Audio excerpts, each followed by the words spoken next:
How you going? Yeah, I've got insomnia at the moment, and thought I'd do a live stream. Someone's here. How you going? I just thought I'd do something. I can't read at the moment. Like when you got insomnia, you can't always do the things. So sometimes you can be. How you going, MJG? Good to see you back again, mate. I remember you from streaming a while back. So it's good you're here. I've got insomnia, and I thought I can't I can't do much at the moment, so why don't I just do a live stream and you know, yeah, it's good to see you again, MJG. You know, I just thought, why not just do a live stream, make something of my insomnia. I had a great live stream yesterday, and I spoke for 3 hours, and I didn't know what I'd talk about tonight. I thought maybe we could talk about anything really. Um, I often talk about my problems, and I sort of do go through all this stuff, but I don't want to keep going over that stuff. But it's like it's so good to just be able to connect using this medium, and it's good to have you here, MJG. I remember that we had a great time that when you joined. Was it a week, 2 weeks ago? And so yeah, we got three people here now. This is awesome. I'm not alone anymore. I was feeling a bit lonely before, and I thought, oh, someone left. That's okay. People will come and go. You know, um, I thought, why not waste? I'd just be lying in bed, staring at the ceiling, and I thought I could have a conversation. Exactly, mate. That's exactly it. MJG says connect, and that you can talk with someone who understands. Thank you, man. That's that's so good because that's sort of you know why I thought, why not just do this? I like I just bought a whole bunch of ebooks, and I've got them on my phone, and it's just pretty awesome. I went from having no ebooks to I've got like more books. I've got enough books on here now, and I've got heaps of books. You can see bookshelves around me. But I've got to get back reading. So, um, but then I thought I can't even read a book at the moment. So it's great. This is great connecting and communicating. Yeah, MJG says, yeah, we're all human with their problems. That's it, man. So we all have that in common, that we all sort of you know just keep on keeping on. You know, but I'm smiling now just because I'm doing something. And I've had insomnia now for like I don't know exactly how many days, but I'm still getting sleep. I'm still getting sleep, but it means that I don't get to sleep until 5 or 6 in the morning, and then I get about 3 or 4 hours sleep, and then I wake up and I feel like I've wasted the day already. Um, so I'm making something of it tonight. And how are you going, MJ? Let me know how you're going. Like, I'm interested. I want to have a conversation. you know, I I often, like, for instance, last night it was really good for me. Like, I spoke for 3 hours, and really had all these amazing experiences because and they all just happened out of nowhere. It was just this spontaneous thing, and um, I'm just thinking about it, how good it was, and I'm sort of nervous right now. I normally don't get nervous when I do these live streams. Um, I was nervous for the first few, but I feel nervous right now because I've got nothing prepared, and I just thought I'll just do this and maybe start a conversation. So it's 2:22 in the morning here in Australia, and I don't think I'm going to be getting to sleep tonight. And you know, that's with what I'm going through at the moment. Um, just something I've got to deal with, and I've got to roll with it. MJG says I sleep after 3 o'clock, 4 hours, and finish. So most of the time, I'm an early bird. That's awesome. That's what I want to do. I want to actually change my sleeping patterns, but just at the moment, I haven't been able to do that yet. So I want to do that and go see the sunrise in the morning, and go for a walk in the morning and do all that. Be the early bird. Alex is here. How you going, Alex? I haven't tried vitamin D, and I've got magnesium, so I do have magnesium tablets. So I should take a few. That's a really great idea.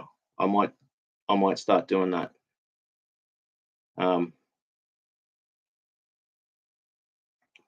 Alex MJG goes, yeah, but I go to sleep at 11 o'clock. Yes, thanks for the tip, Alex. Yeah, see, that's something I've got to do. Maybe go to bed earlier, but I don't know. Once you get stuck in that, what do you call it? Like cycle of sleep cycle, and then it's hard to like break back out of that. You sort of, yeah. Alex of MJG says yes, vitamin D is very important. Maybe that's what I need to do. I'm going to write that in my diary, because that's important, because in the last I used to get a lot of sunlight working outside, and in the last year I've spent a lot of time indoors. So I'm sure I'm probably the most vitamin D deficient that I have been in my whole life. So I'll write down for tomorrow, vitamin D.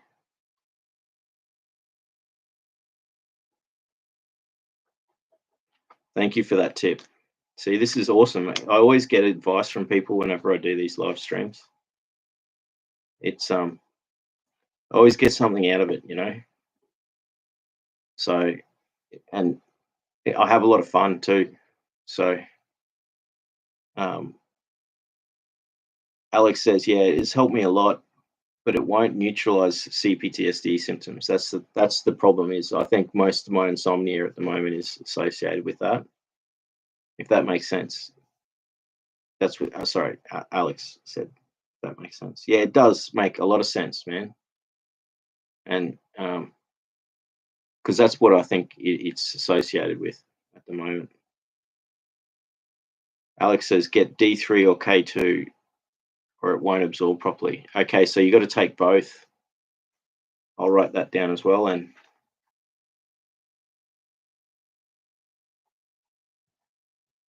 so, yeah, that's the thing. I think I must be vitamin D deficient, but like you say, I think most of my insomnia at the moment is because I've been CPTSD symptoms, and I've been processing some serious traumas, and I've got life troubles. So that's probably where it is, and but I'm here now. I'm doing this. This is helping me. So thank you everyone for being here. I felt a bit lonely tonight, and I thought, I wonder if I just start a stream and I can have a conversation. So MJG says many people need it, but they don't know. Yeah, I hear. I mean, I live in Australia where we get so much sunlight here that it's not as many people are vitamin D deficient, but we still have a lot of people that are vitamin D deficient here in Australia. So maybe I'll talk to my GP about this, or I could just go get some tablets myself, and also get some sunshine, get more sunshine. But that's difficult, at the moment. So I don't know. Alex says D is a precursor to balance, neurotransmitters in the brain, does all kinds of things. That's awesome to know that. So because I've had a lot of disruption in just like everything this year, sleep patterns, diet, um, and everything sort of changes all the time. I haven't had sort of stability. So, but yeah, I think my insomnia at the moment is sort of stress, and I've been having nightmares. It's not fun having nightmares, but they've been really strange nightmares, like where I don't wake up stressed out, but I feel weird because of the nightmares. So it's hard to describe. And I don't know, like I've definitely got to work on this sleep pattern, but I'm actually doing something about it here now, having a chat. And it's great that we can do this, we can talk about whatever tonight. Like, I don't, when you get another thing with insomnia, you get to that point where you can't think properly. And that's sort of what's happened to me. I've got all these ebooks that I just bought, and I can't read them at the moment, but I can sit here in front of the camera and chat, and I can read the comments. So, you know, um, yeah, I guess here's a funny thing, like people always talk about the weather, and just general conversation, and this is like a general conversation. So I'll talk about the weather. It's we're just moving into spring here, and so it's you know this blanket behind me. I'll be washing it and putting it away soon because I won't need it anymore, and just that'll be a big change. I always say I don't need a beanie to sleep at night when it's not winter, so it's changed. So I don't have to. Um, for me, the season's really changed. Um, but we're having pretty nice weather here at the moment. Um, Alex continues, yeah, it's really helped me a lot. Quality of the vitamins is important too. It's an investment in yourself. That's a good bit of advice. Don't buy cheap vitamins. Buy the little bit more expensive or quality ones, because and I usually do um, look for because they're expensive too, aren't they? Like I've got a drawer there with vitamins in it, and it's like hundreds of dollars when it adds up. Like you buy a whole bunch of them, but they do last a long time. And the way I take vitamins too is I don't necessarily take them every day. I'll take them for a while and then I'll stop taking them, let my body sort of rest. MJG says, I have EDS and MCAS, heavy, but so we share problems. That is great together. I only write this to let you know I understand. Thank you, brother. I'm glad you're able to share that with me, and and that you do understand, and I appreciate that. So it's life is a I'm so appreciative and fortunate and happy with where I am in life, even though I'm at a point where I'm having to rebuild my life. I'm humble in that sense that I, I'm so lucky and fortunate. So to be here now is and bit of insomnia. I've just got to roll with it. So um, yeah, like what's the weather like in your part of the world? So Alex is in America and you're in Holland, isn't it, MJG? So I don't know. They're both going into autumn now, so it's starting to get cooler where you guys are. Where I am, it's starting to get warmer, and we usually don't get much rain in the winter times here. So we did get like a few days, like almost a week of rain. Um, MJG says today windy, nice temperature, 18 degrees, lovely. That's nice. You get a lot of wind.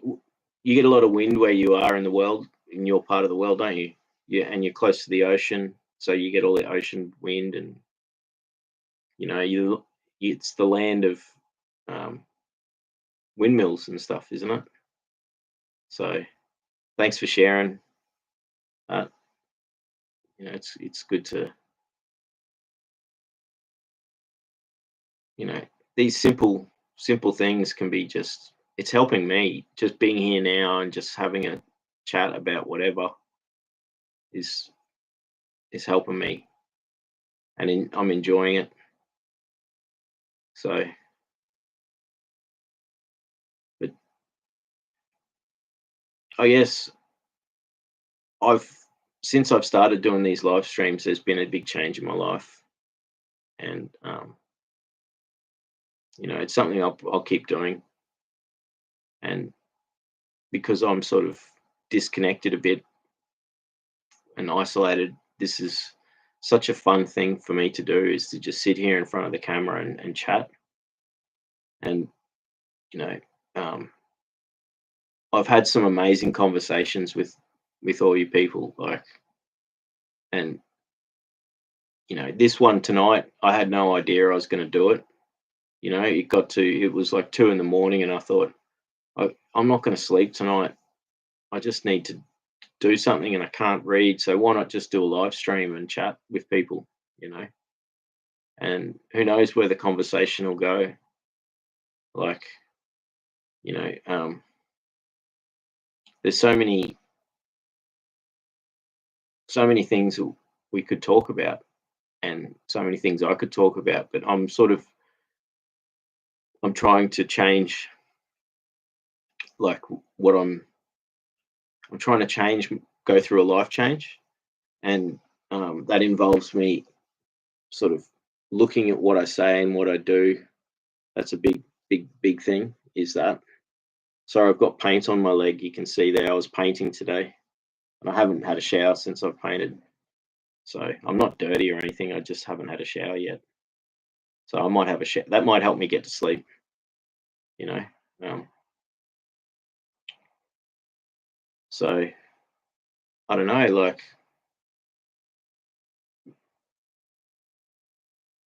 it's it. I spoke for 3 hours last night, and it was a very constructive conversation I had, and it was really good to do. I got to work through a lot of stuff, and you know, I thought when I started this stream tonight, I thought my mind is just blank. I've got I've got nothing there at the moment, and insomnia just does that sometimes. Sometimes I can have insomnia and like just be function highly. I can read and do all that sort of stuff, but not tonight. You know, my brain feels like it's mushy.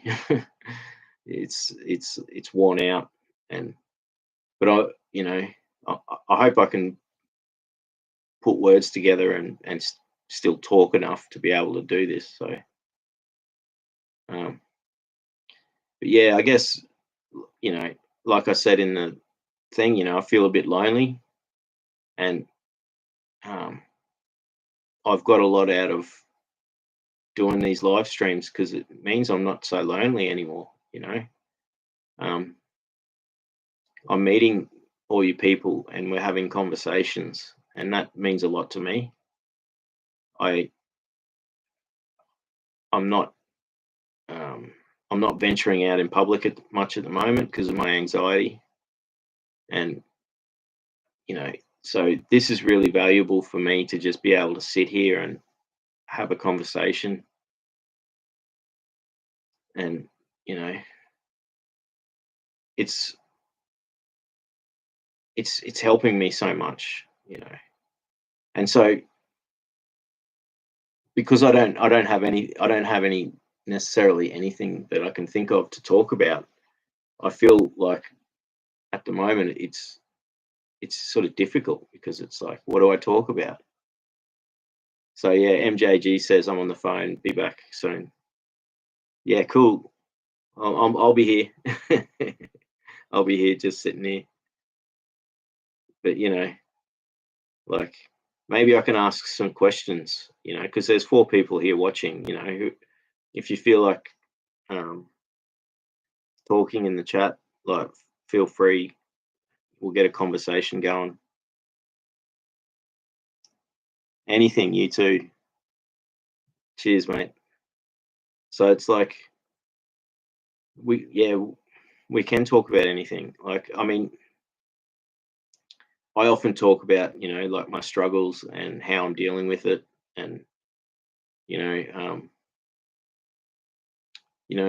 last night I spent time working out and planning my week. And that sounds funny to do that on a live stream, but it was really cool. It's 12:30 p.m. here in East Coast USA. Yeah, nice. See, that's the thing, eh? We're all in different parts of the world. So you got the afternoon there for you. So that's awesome. Like, interests, that's something to talk about. Like interests, what are your interests? What makes you, what are your hobbies? What makes you enjoy, do things, what things do you do to enjoy life? Like, um, I talk about that a lot. Um, but I'm happy to talk about that tonight and maybe ask people in the chat, like, what are the things that bring you joy? Um, so, for me, it's going for a bushwalk, or watching the sunset, or watching the sunrise, reading a book, and um, doing art is something else I like doing. And so at the moment, my art sort of practice is going and watching the sunset and recording it, and recording the sound with my sound recorder. And so that's something I've started doing as a new hobby. Emin Bells is here. Awesome. Good to see you there, Emin Bells. Haven't seen you for a few weeks. Emin Bells says hi to everyone. Alex says, yeah, walk on the beach every day. It helps with my nervous system issues. That's awesome, Alex. That is such an awesome thing. So I'm not near the ocean. Alex says big wave to Emin Bells. I'm not near the ocean myself, but I love the ocean, and the ocean is such a nourishing place, like you say, for your nervous system and self-care and getting back into nature. And I live like maybe an hour's drive or 40 minutes to an hour to the closest bit of ocean. So I don't get there much. Alex says, yeah, healing me. That's it. So my version of that, Alex, is I live a few kilometers from national park, so I can go for a bushwalk pretty easily. And I've got a creek nearby. It's only just like a kilometer away from my house, less than a kilometer. So maybe that's something I can do tomorrow. Is do that. Go for a walk down the creek. It's really nice going for a walk to the creek when it's rained, because it's right near a dam, and so it if you go back over a few weeks after it's rained a lot, you get to see the water rising and lowering. But the ocean, mate, the ocean is such a healing thing. It's great that you do that and that you do it every day. So that's a really good practice to do and to just keep it up. My big thing at the moment is starting habits and that. So um, I've got in my diary here for the whole week: walk, sunset, flute, walk, sunset, flute, walk, sunset, flute. So I'm going to try and I know I won't do it every day, and I didn't today, So I'll cross that out so that I know, so I remember. So that's, you know, it's good that we share all this stuff on this channel. Is, you know, a lot of it is sharing and talking with each other. And I was just saying, Em and Bells, I have just had insomnia tonight, and I well, I've had it for over a week now, and you know, I had a really awesome live stream yesterday where I got to do some cool stuff. You know what I did in my live stream yesterday? I'm learning mindfulness. I'm doing a mindfulness course, and I got to do my very first practice live doing the stream. So like it was really, I'm actually smiling thinking about it, because it was like my teacher told me I have to practice like showing people and guiding them through it, so that, you know, when in 6 months' time I can be a trainer myself. But I can't do that unless I keep practicing it on and teaching people. So I did it for the first time last night, and it was awesome. So that, you know, that's something I'm excited to talk about. Alex says, yeah, it's 45 minutes drive for me too. Healing is expensive. Yes, gas is killing me. So we have to put time and money in situations outside of our control. Yeah, I'm hearing you with that, mate. But it's good that you do it. It's good that you know, and that's money well spent. It's just expensive, you know. It's sad that you have to spend that money on that for that, but you're doing it for yourself, and that's really important. So it's good to know you're doing that stuff, mate. Alex says that's great, man. Yeah, that's it. Like, I'm going to actually start doing that, you know, when I do my normal sort of schedule once a week streams. Like, I didn't know I was going to do this one tonight, but and I'm too tired right now to actually maybe do it. Like, I was excited last night to say, I said, oh, I'll just do this if people are happy with me to do this mindfulness practice. Please join in, and I'll show you how to do it. So that was really great, and you know, I think I'm too tired tonight maybe to do another one, or too nervous. But I'm glad I'm here doing this. You know, like insomnia is the worst, and it really is. Like, I know it gets better in time, and like you say, vitamins. I'm trying to avoid sleeping tablets themselves, so I don't know what to do. I just have to live with it. I guess a positive is I get to spend time with my mum when she gets up through the night. I can sit with her for a couple of hours at a time, and sometimes we have conversations. Sometimes we just sit there and she does her own thing. But that's sort of nice that I can do that, you know. But it also means that I'm getting to sleep at 6 in the morning, 5 or 6 in the morning, and then it's just not good. I've got to fix it, you know.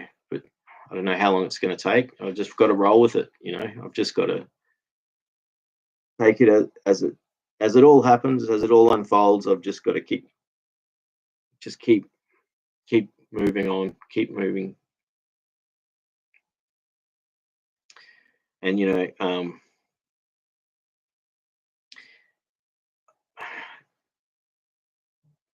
before, half an hour ago, I was lonely, and I was just feeling really lonely. And I thought, why not just start a live stream and talk to people? Wouldn't that fix that? And then here I am now. You know, it's not necessarily anything constructive that I'll be talking about, but you know, it's enjoyable for me, and maybe we can get a conversation going. So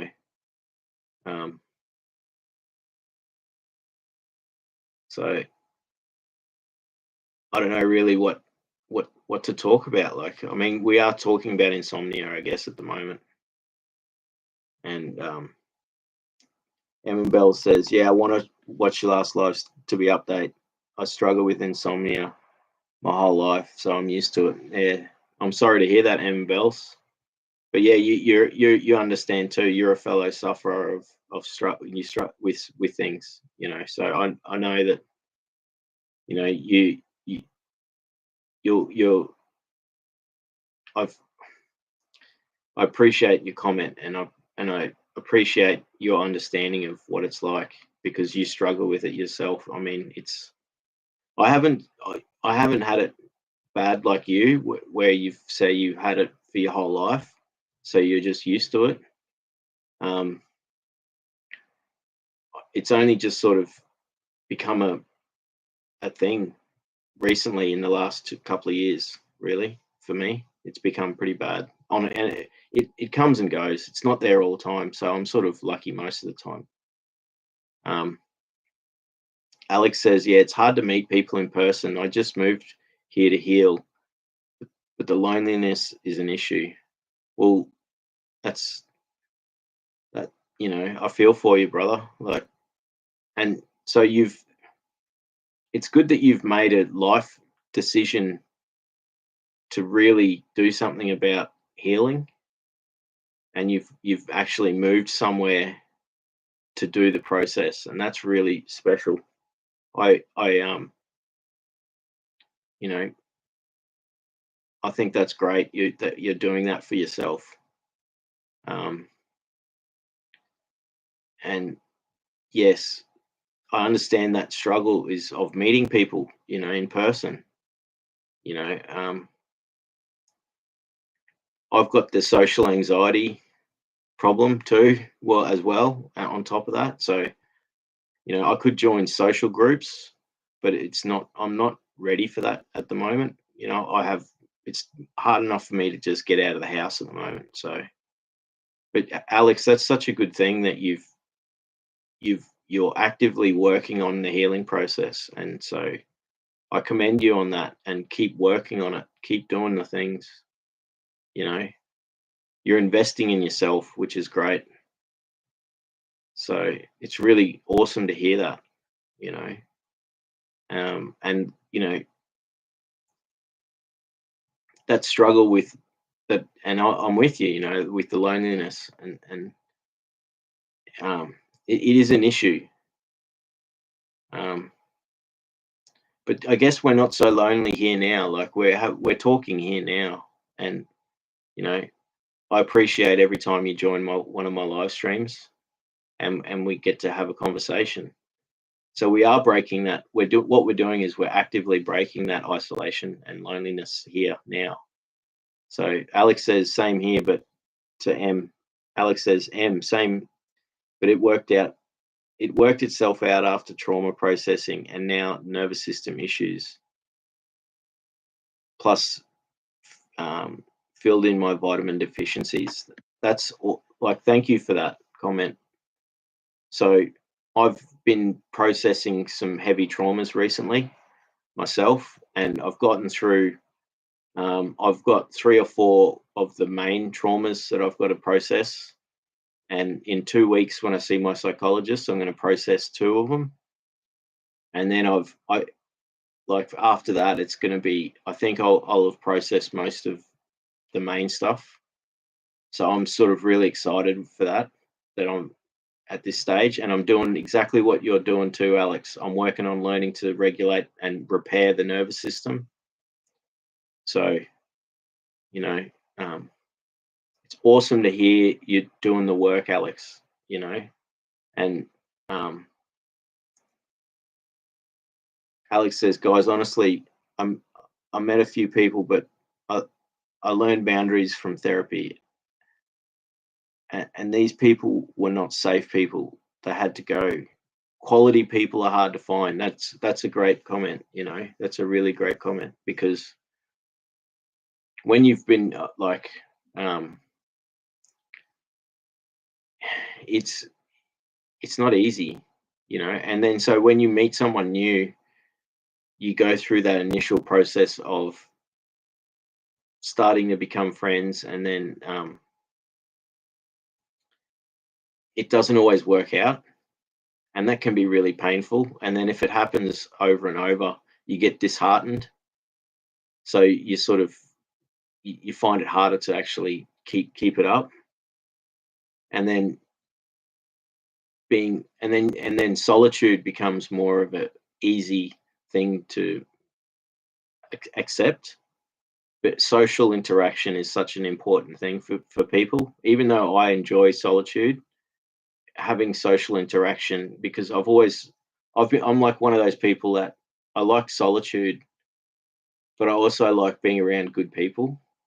So I like your comment that finding quality people is um, difficult, and I've been really fortunate that everyone who's come to these live chats have been awesome people, and we've been able to share our struggles.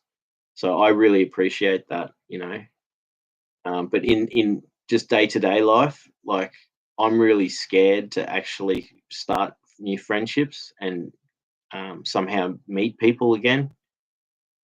It's a real barrier for me, and it's frightening. And I know I have to put in the work, but it's like what you say, like you can get let down, or you can meet the wrong people, and it can not be good, especially if you're going if you're really working on going through a healing process.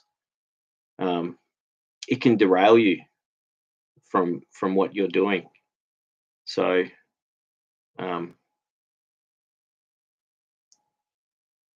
Alex continues, my insomnia finally went away last year. First time I slept well in my life. It works, guys. Don't give up. That's so good to hear that, mate, because I am a little bit disheartened at the moment. And I think it's only because I'm really pushing through with processing the traumas at the moment. And I want to get that done. I'm not trying to do it too quickly, but I want to get past this. And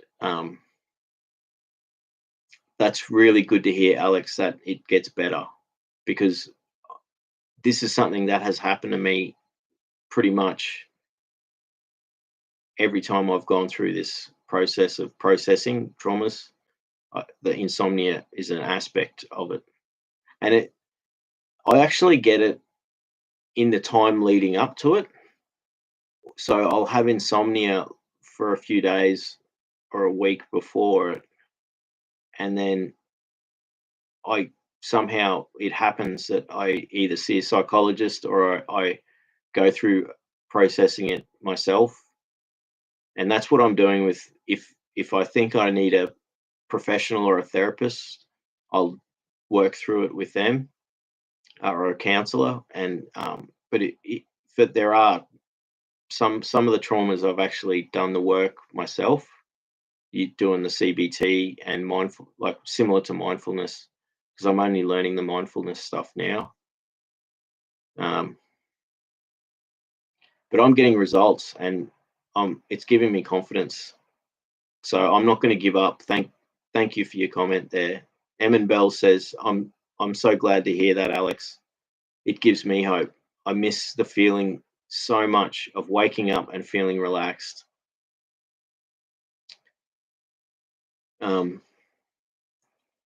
you know, actually, I'll get to that point in a minute, Emin Bells, because that's awesome to hear that. Alex is giving us both hope here. You're making me feel better, so thank you. And Emin Bells, I hope it gets better for you too, and to hear that it can get better, because you were saying insomnia has been something that's been with you for most of your life, and it must be just so frustrating.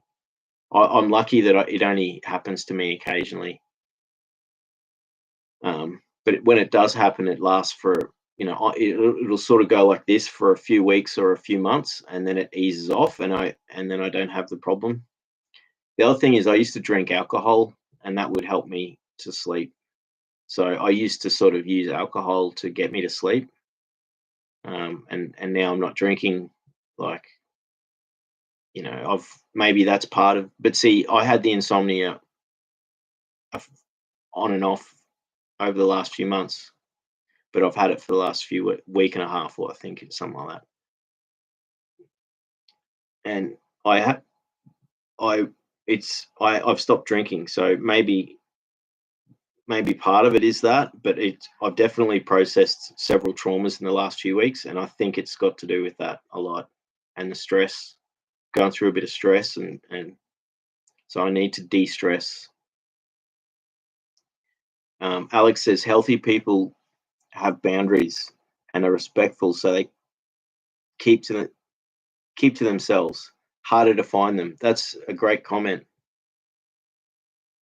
Um, that is a great comment, because that's something that happens, isn't it? It is harder to like in finding friendships in your life. People in the real world, not just on. It's great that we're making friendships here. Like, this is really awesome for me, because I don't have many friends in the world, and I consider you people friends now. And when we have these chats, it's like chatting to a friend. And um, I I appreciate that. I mean, it's a bit different because I'm the only one here talking, but I like to focus on the chat and allow the chat to be the main thing. I do the other live streams where I talk. I do a talk at the beginning and all this stuff, but I love this chat thing, because for me, it's breaking this social isolation, and it's safe. It's safe to do this. If you're here in the chat and you don't like what I'm saying, or you don't, you're not getting anything out of it, you can find something else to watch. But what I found is that people that watch these streams, they come back, so they're obviously enjoying it, and we're getting something out of it. So I appreciate it so much. It really is breaking my loneliness, having people right here now I'm chatting to. So MJG says hi, Em and Bells. Em and Bell says, I realized I don't have healthy boundaries. I pushed the good ones away and kept the toxic ones. So it's no wonder I have no friends. That's it. That's a really good comment. I think I I struggle with boundaries, and that's something I'm only starting to really work on. And I've had so much sort of I've progressively over the years um, pushed friends away, and that's because of my trauma mostly. And I'm really sad about that, because I've lost friends that I had used to have, and it's been now a long time for me. And so I I really appreciate this, being able to do this and meet people and have these conversations, and especially because we understand each other. We understand, we can talk about our difficulties. We're doing it in a constructive way too, and we're being vulnerable.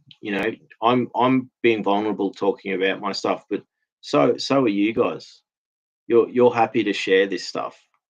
So I appreciate and honor, like, that, you know the vulnerability of actually talking about personal things. you know and so it's a big thing. And like you say, Em and Bells, um, I'm in that same situation.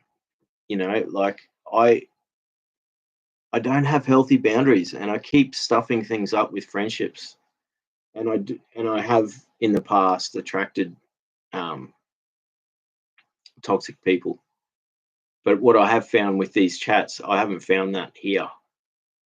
You know, I found everyone to be really lovely people, and you know, compassionate people that want to help each other, share their experiences. And so, but it's different in the real, like finding people in your really real life, day to day life, can be so difficult, and especially if you've been hurt so many times. You know, I've had emotional abuse and narcissistic abuse at times in my life, and that has scared me off. Um, made me afraid of starting friendships. And you know, for instance, I made friends with some awesome people a couple of years ago, and we got to become good friends, but we sort of become distant now. And a lot of that's is my problem, is because I have the anxiety, so I can't go out to go meet with them and see them. And so I'm really saddened by that, because it's like, you know, they're really lovely people. I only got to just know them, and I've got this barrier where it's like, um, you know, it just, I don't get to see them. So I, that's why I'm doing this here. You know, is because I'm reaching out. I'm reaching out saying I'm lonely, and you people have come here, and you're making me feel awesome. You know, we're having a conversation. You know, um, Alex says INFJs are hard to find in person because they're always at home, escaping out to ourselves. That's so true. It's so true. And the flip side to that is INFJ types are really lovely people. And you know, I consider myself an INFJ, um, and you know, I'm highly sensitive, and I'm highly emotional. People sometimes see me in as not showing much emotion, but I think it's, I'm afraid to share. I think I get oversensitive to things, so I shut down, and I become, and that's why I've self, well, the trauma and all that's, it's all anxiety making me self isolate, and I know I've got to break it, but I'm doing that right now here. You know, this is what this I'm actively working on it, and I'm having a great time already. You know, um, Alex says, you can heal that. That's it. You can, and that's, I think you're talking about like the healing, the um, finding the right people, and making like establishing boundaries before you actually, um, it's sort of like, you know, it means that as you meet new people, you've already got boundaries in place, and so that you can, like, that's similar to like what Alex was saying also earlier, that you know, he struggled with, because he's moved somewhere so that he could heal and really focus and work on himself. But the downside to that is he's got to make a whole bunch of new friends, and it's difficult when you have bad experiences. So it is isolating, you know. And I feel for you, but what you say is that yes, you can work. You've just got to be, you really have to be aware, and not not give too much in the initial phase of a new friendship, so that you can be safe and know that um, you're not going to get hurt by the person. And if you've suffered emotional or narcissistic abuse, um, you're going to have that fear, because that's what I have. You know, I'm afraid to start new friendships, and it's really sad. It's sad that I'm missing out on being able to start these friendships. You know, like, but we're doing it here. You know, it doesn't matter that it's on a screen. You know, these are like real friendships. You know, whenever I see all the people in the chat here have been to my previous streams, and I consider you people friends to me. I really do. And when we're sharing advice with each other, and we're talking about things that are really personal stuff, and that means a lot to me that we're able to do that, you know.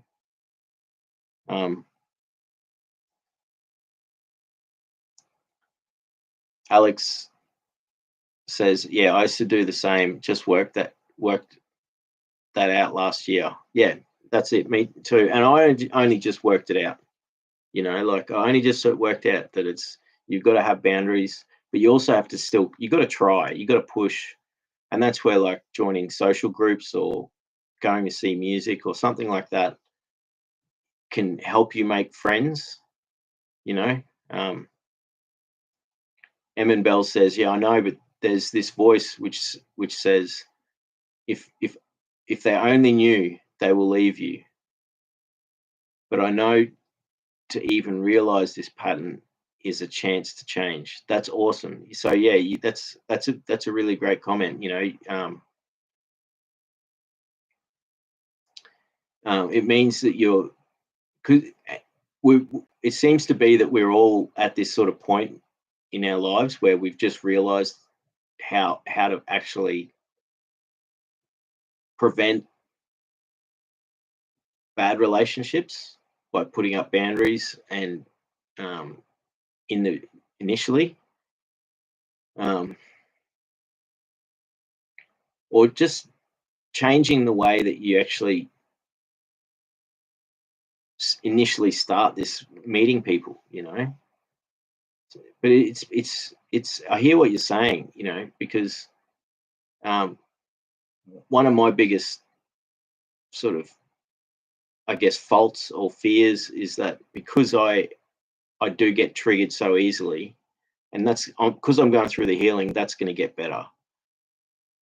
I have that fear, and this is like what you're saying, Bells. Like, I have this fear that, like, if they knew how much things are difficult for me, they wouldn't want to be my friend because I'm too much work for them. And that has happened with me with some friends where, like, I have my traumas have caused me to be too much work for them. And that's when I started actually pushing people away, because I felt like I was too much for them, you know. But then I have that fear that starting a new relationship, if that they're gonna get turned away from me because of my problems. And I know that that's something I have to work out and not fear, but you do say it to yourself. I say these things to myself, and it prevents me. It's like a barrier, you know. And it's similar to the anxiety of the social anxiety of being around people, but it's more the fear of being hurt or the fear of being let down. And then also on top of that, it's like the fear that, you know, you might start this relationship with someone, but then it doesn't go anywhere, or it goes bad because the other person sees me as having too many problems and I'm too much work for them. So they don't want to deal with it. So it's really sort of my fear that's creating that. Sorry, I've got hiccups at the moment.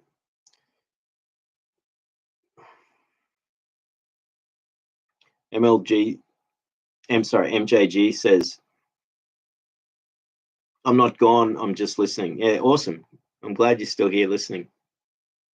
We've started a conversation, which is great, you know. Emin Bell says, how long did you work on it, Alex? What helped you the most? That's awesome. You're asking for some advice, and I'm sure he answers.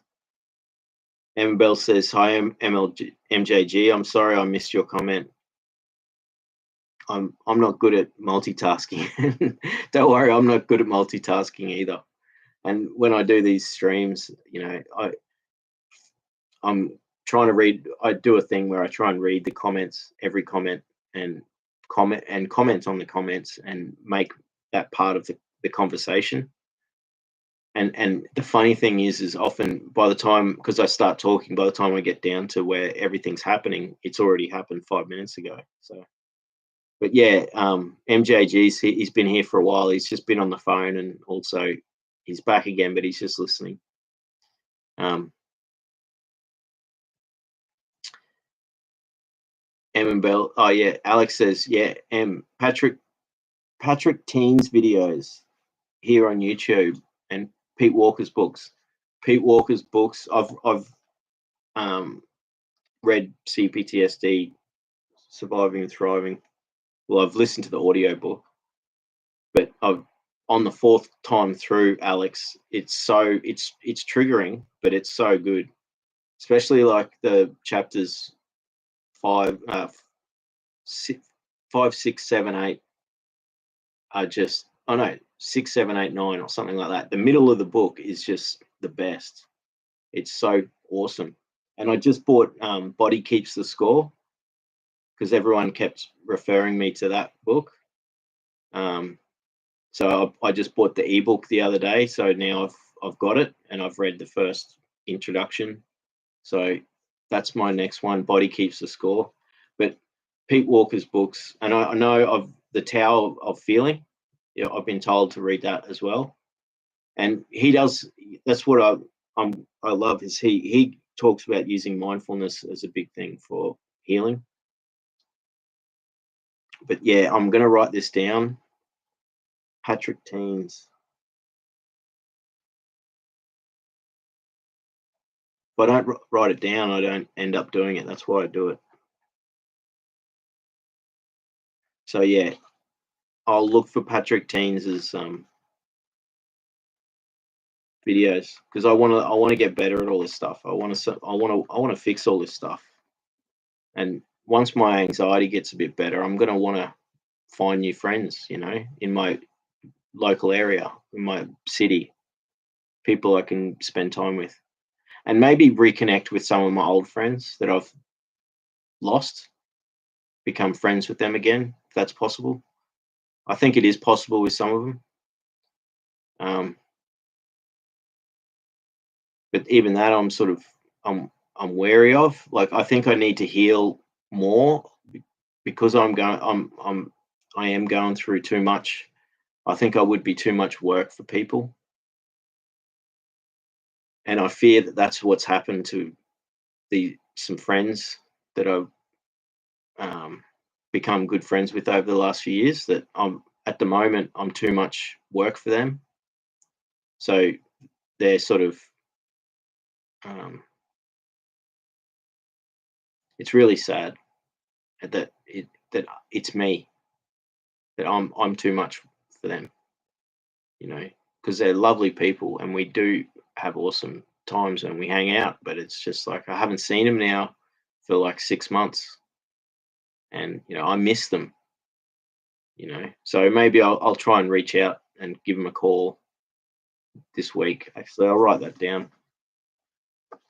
See, I love what happens in these chats. I get ideas, I get advice, and I'm going to call an old friend tomorrow.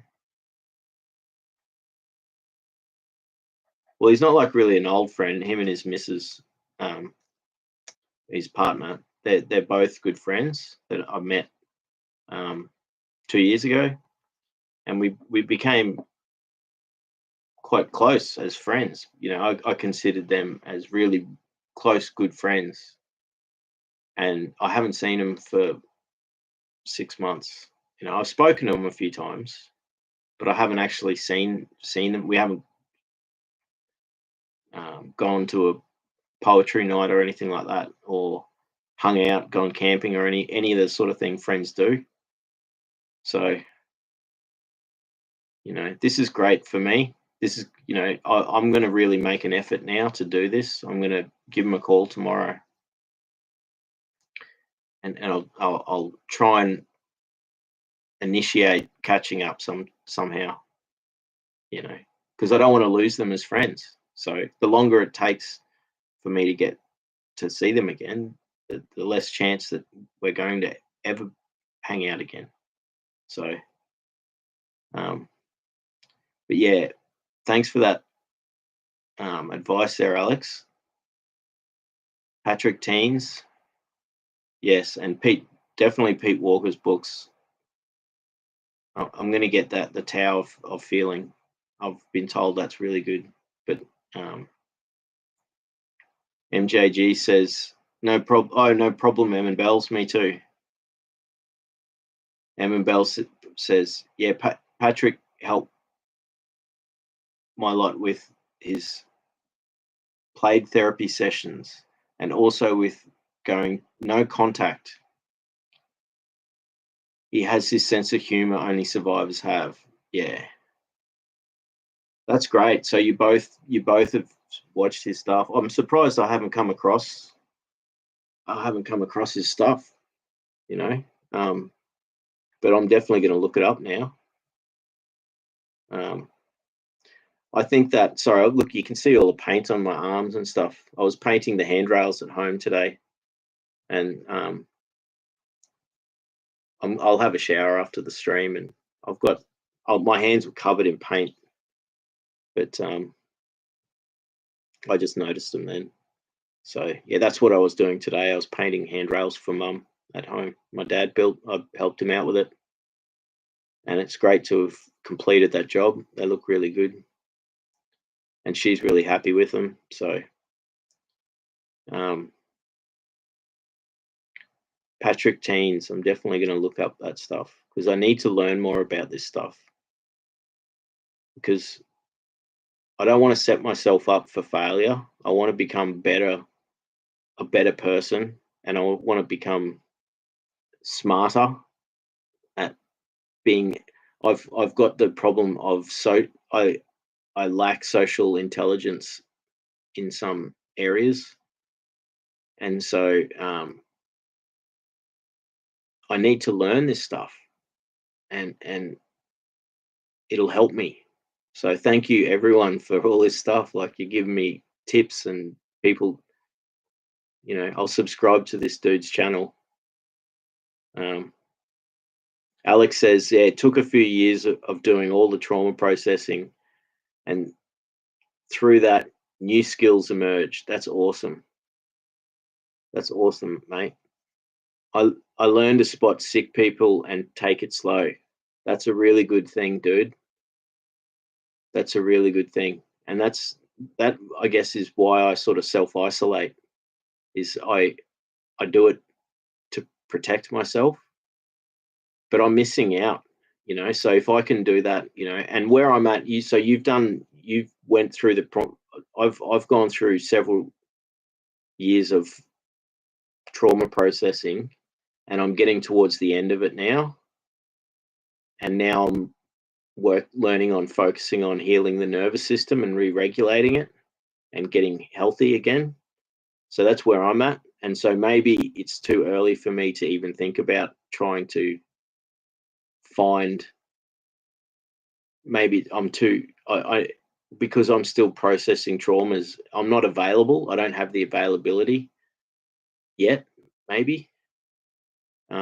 It's so good to hear that you're working so hard on your healing, Alex. So,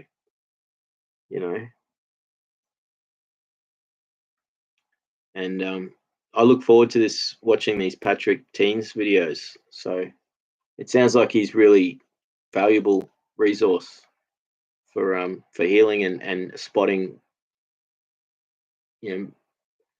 relationships and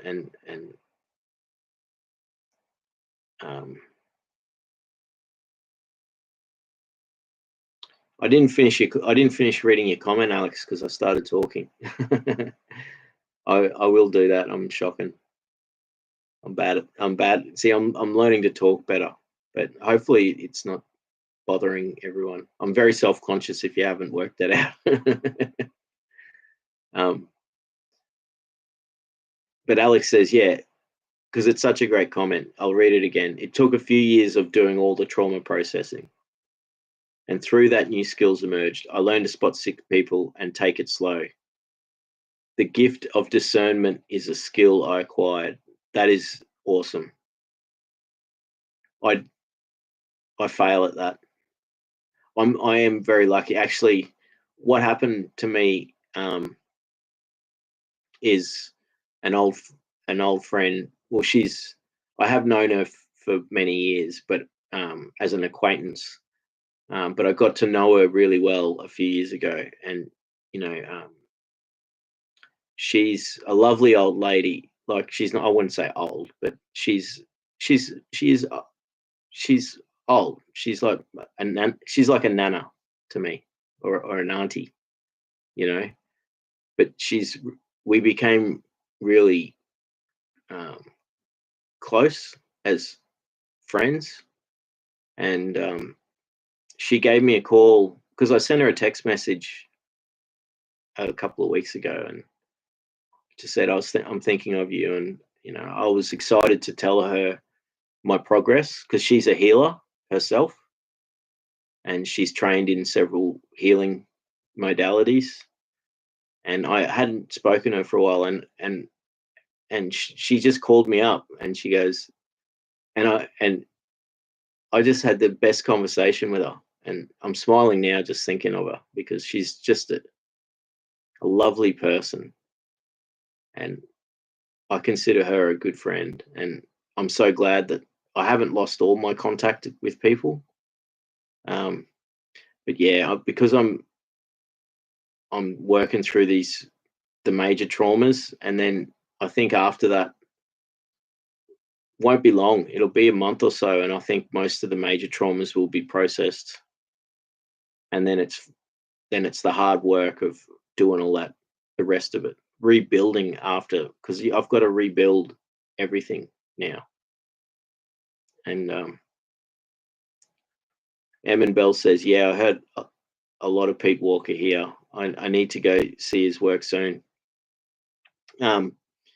Emin Bells, if you search on YouTube, um, it's the audio books on YouTube, and it's really good that it's there. I could probably find the link for you if you want, so you can listen to the audio book. So just give me a minute. It's worth it because that book has changed my life. And if you want to read it, you can just listen to the audio book. So I'm going to find it now, and I'll put it in the thing. Oh no, there. It is.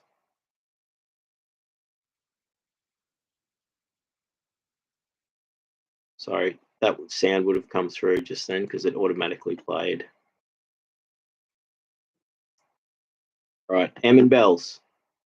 I'm putting the link to the YouTube video. That's the link in the chat there, Emin Bells. You can listen to Pete Walker's book and start the journey with it.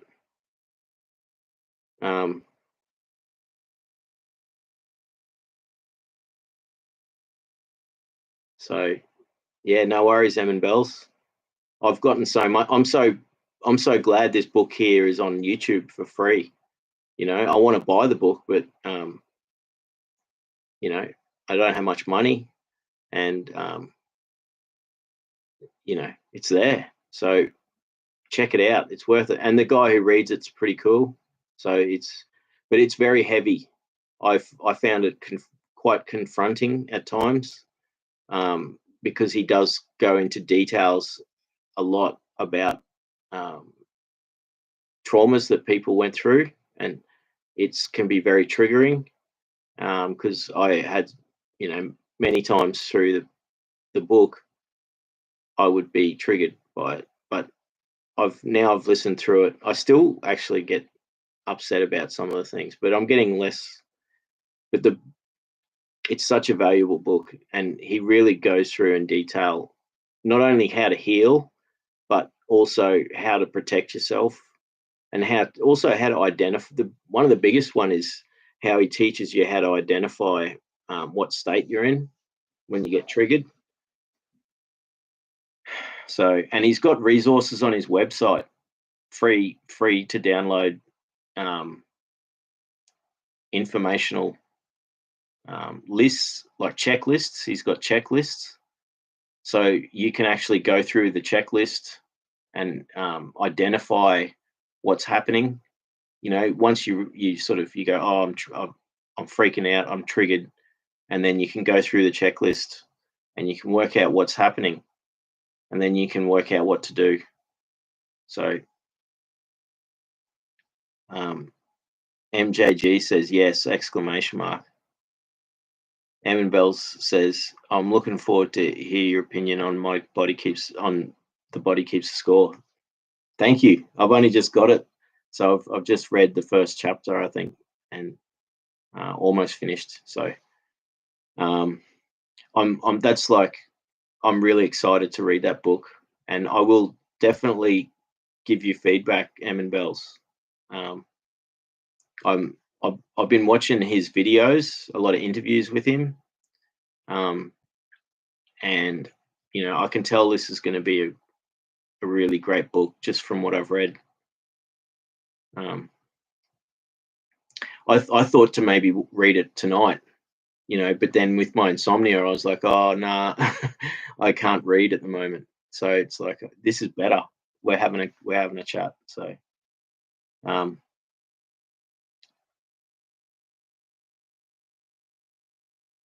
Alex says, yeah, his videos are so good.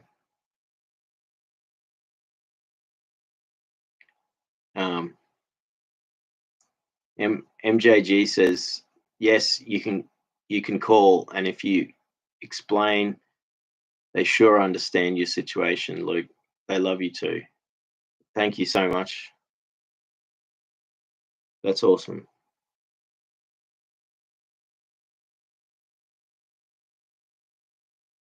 That is so good. It's good to know that there is that, like I don't feel alone.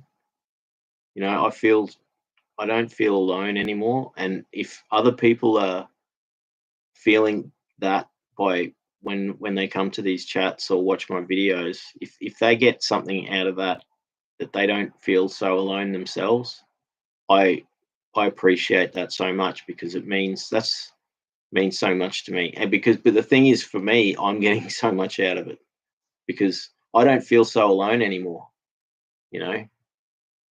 I'm having a conversation with fellow survivors right now, and it's constructive and it's beautiful. So I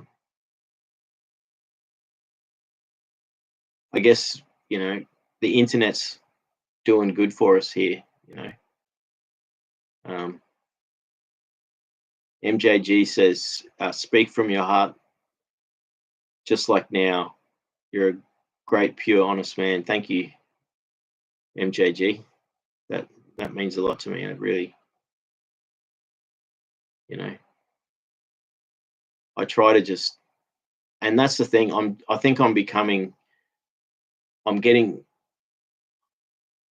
better. I feel like I'm getting better, and it's from talking. It's from doing this stuff.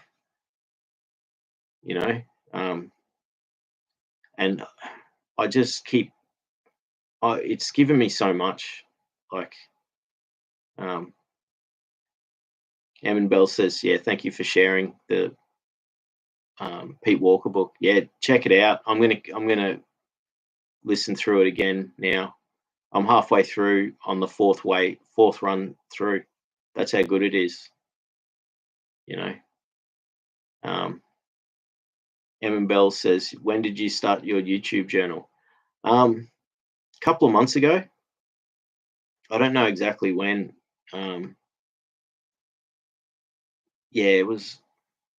I mean, I could look it up now, but I started my YouTube channel 2 years ago, just over 2 years ago, and I was doing like guitar videos, and I used to make. I probably will again in the future, but I do make noise music. So if you come across my noise music, just click off it if you don't if you don't like that stuff.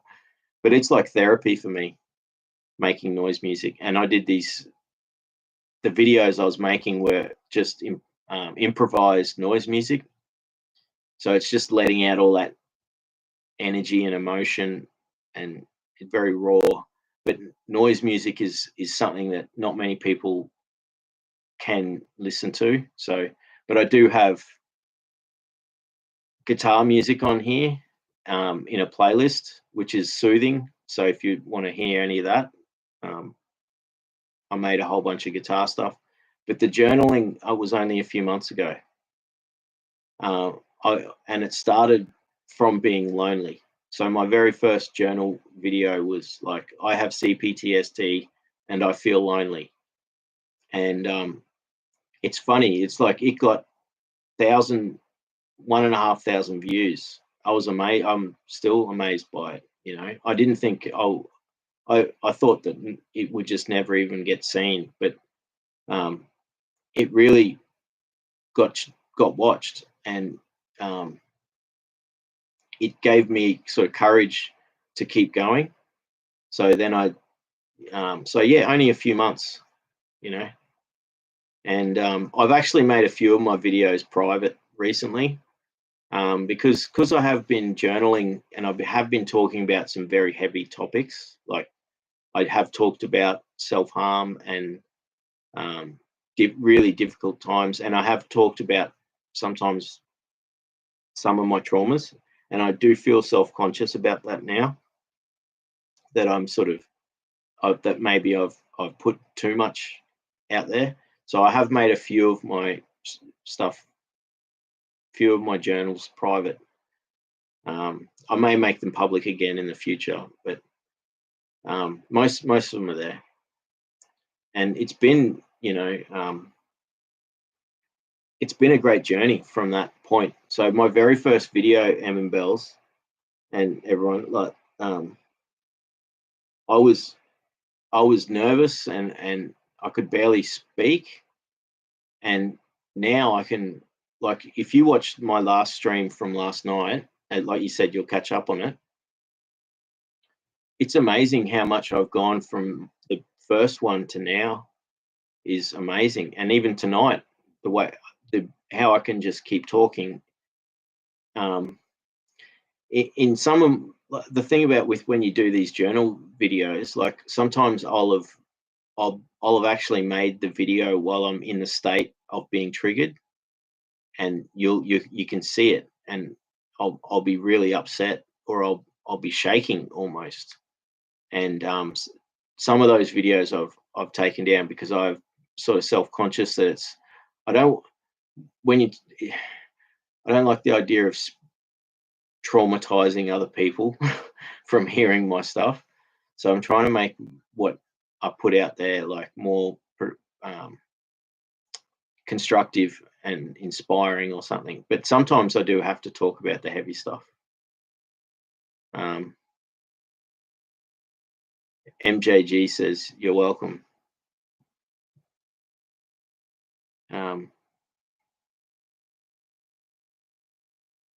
That was me. That's back to me saying thanks, you're welcome, because I was so appreciative of his comment earlier.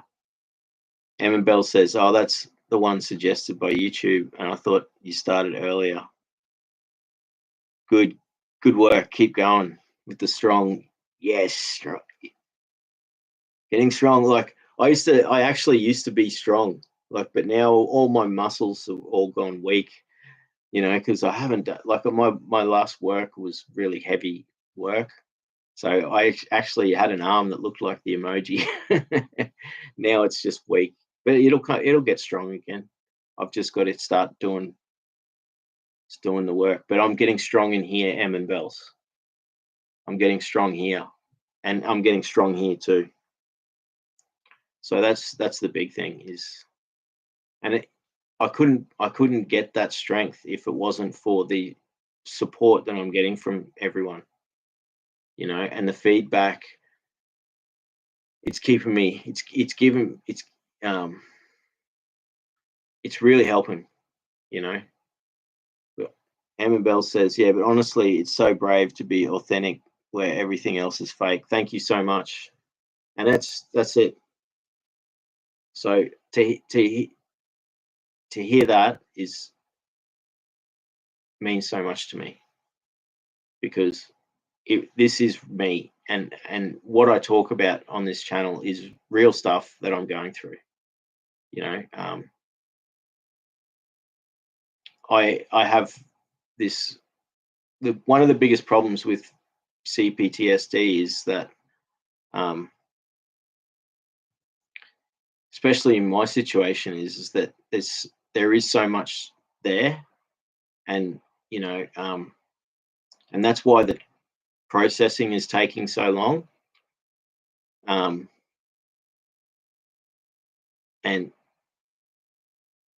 I don't know, it's just, I'm so glad I've got to this point now, you know, and I'm talking about my vulnerability. So I appreciate what you're saying, and I'm talking about my faults as well. Like I know that I've got faults, so I'm being honest about that. And I know I've got a lot to do, and I'm learning every time I do one of these live streams. I get information, people share stuff, and I write it down, and that's so I just appreciate that so much. Like, it's so good. It's a really great part of it. But yeah, and I talked about this sort of maybe in the last stream too. I do feel like I feel like I'm talking about my problems too much, but I then get feedback from people saying, no, it's okay, you're doing great, So I am self-conscious about it, but it is what it is. I am documenting my journey, and I've had results, and I'm talking about the things that I'm doing to actually heal. And it's great to have this community where we're sharing, and we've done that tonight already. Like, it's awesome, like I really appreciate that comment. It's like, what is the time? It's 3:40 in the morning. See, that's the thing. It's 3:40 a.m. here, and there's no chance of me getting to sleep tonight until the birds are singing and the sun's risen. So,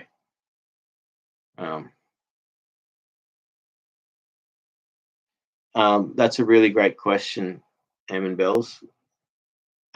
Were you allowed to talk about your worries as a child or a teen? No, I have loving parents, but I couldn't speak about it to anyone. Not until a few years ago. I finally, no, well, not to my. It was only a few years ago I talked to my parents and my family about it. So I kept it inside, and too long, way too long. I really wish, and this is the thing, I can't go back in time. I can't get any of that time back. And that's why I think it's really crucial for people to be able to speak. I felt silenced. I really did, and a lot of that probably came from damage that was done. Well, this is often the case. Is I felt ashamed, and I was scared to talk about it with people. And it wasn't until I got to a certain age in life where I felt comfortable enough and to actually say, look, these things happened to me when I was a kid, and maybe that's a portion of why I'm so messed up. And this was long before I even heard about healing was possible. And I opened up with psychologists. I first went to a psychologist um, 11 years ago, I think. I think it was 11 years ago. Yeah, that was when I first started seeing, or maybe 12 years, around that time. 11 or 12 years ago was when I first, and I did open up to her and talk to her. But I didn't ever speak to people around me. I kept stuff in. So what happened last week was I processed a trauma that was basically over 41 years in my hidden inside me that I could never speak about. And I had actually spoken to two people about it a couple of years ago. But I didn't process it. And I processed it last week. So I'm actually fragile at the moment. I'm going through the aftermath stage of it, where I'm thinking about it a lot, and it's making me feel uneasy. But I do know that I have tested it out. Like I've gone through. It's the thing is that this event that I'm talking about it was burnt into my brain.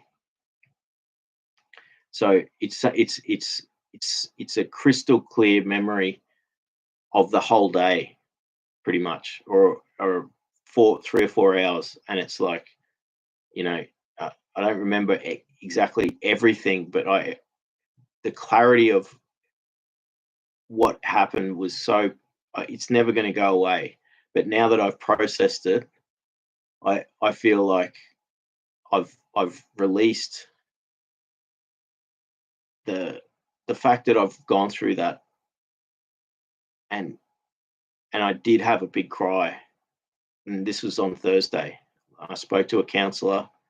I actually made a video about it, but then I made it private because I was self-conscious about it. But if you, I don't know, maybe I could share it with you privately if you want. But that was one of the videos I took down or made private, is because, I got a lot of feedback from making that video, and it was basically me saying, please reach out when you need to. But no, I felt silence. I felt like I couldn't speak, and I felt ashamed, and I didn't want to talk about it because, again, I didn't think people would believe me, and that's a silly thing. And I went to the police about one of the things, and then I became paranoid because I started thinking that the people that the the place that where it happened, one of these events happened, I became paranoid because I went and tried to actually, and this was the problem is it was so long ago. So the problem is this trauma is, if it's something like that where someone's hurt you and nothing happens about it at the time, and you keep it hidden because you're ashamed. I was ashamed to tell anyone. And so by the time that I finally got around to actually talking about it, there was nothing that could be done. So the only thing that can be done now is to actually heal and process it. So, I really wish that I was able to speak, but it's like, and I've said this, it's like my voice was taken away from me. So I felt like I couldn't talk about it. And I did the classic thing. I blamed myself, even though it was not my fault at all. I still blame myself. And it was the shame. toxic shame, and I finally got over that, and so I do feel comfortable now talking about these things, and you know, I'm now at a point that because I've processed most of the major traumas, I don't necessarily want to talk about them anymore.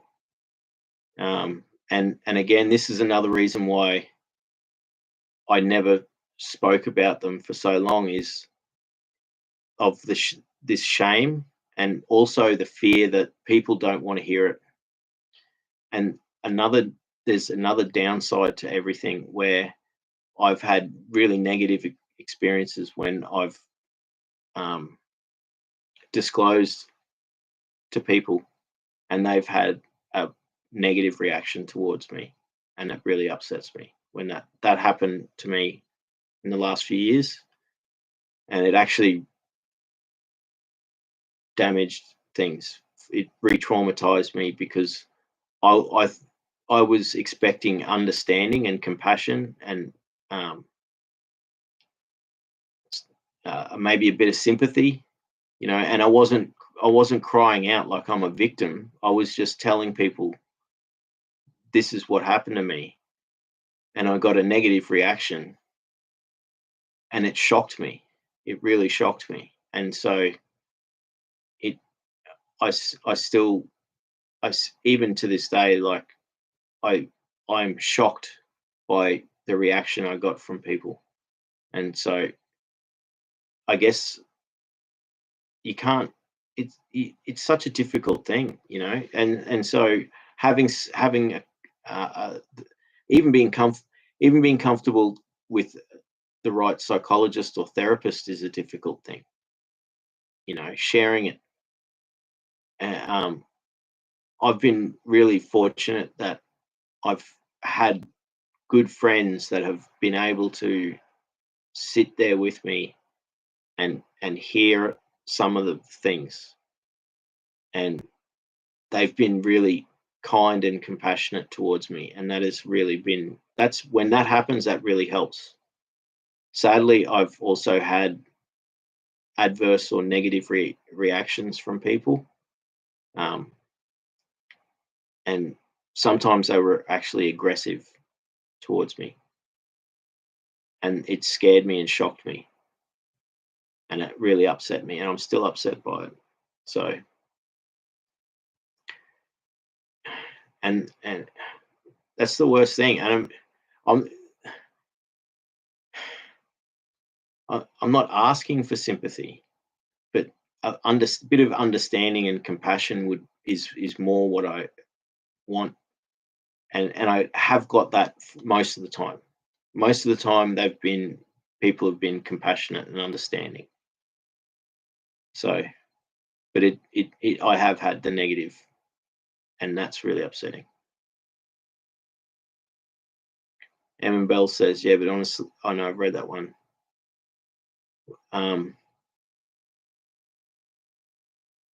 Patricia or Patrick Tian says, "Your triggers tell your story." Oh, that's the guy I wrote down. Um, says your triggers tell your story, so there's a chance to puzzle up your story. That's an interesting. That's an interesting comment. And I'm really interested to really check this person out, and watch a whole bunch of their videos now. And that's really great. Thank you both for sharing that, Alex and Emin Bells. I'm going to be checking this person's stuff out now.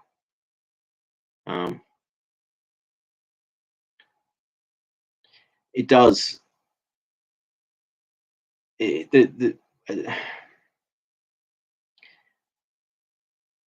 There's nothing worse than getting triggered. It's the worst thing. Like, you're having a normal day, and then suddenly you're in a social situation, or something comes on the television, and it just takes you back there. And you know, I've I've had all the I have all the trigger responses generally happen to me, like the fight, fright, freeze, or fawn. I know I know what I'm able to actually uh, identify what state I'm in now. I've gotten to that point. So when I get triggered now, I can actually realize that I'm being triggered. But for many years, I didn't know that I was being triggered. I knew that I knew I was triggered, but I didn't realize how much it affected me. And so I would try to continue in that situation, in that moment, like say you get triggered at work, I would have to keep working, and I would be in a fawn response, or a freeze, or a fight, or a flight. So I've experienced all of those trauma responses. But what would happen would be is, before I knew any of this stuff, I've had years and years of being triggered and getting stuck in the trigger, and it getting worse, because I'd stay in that social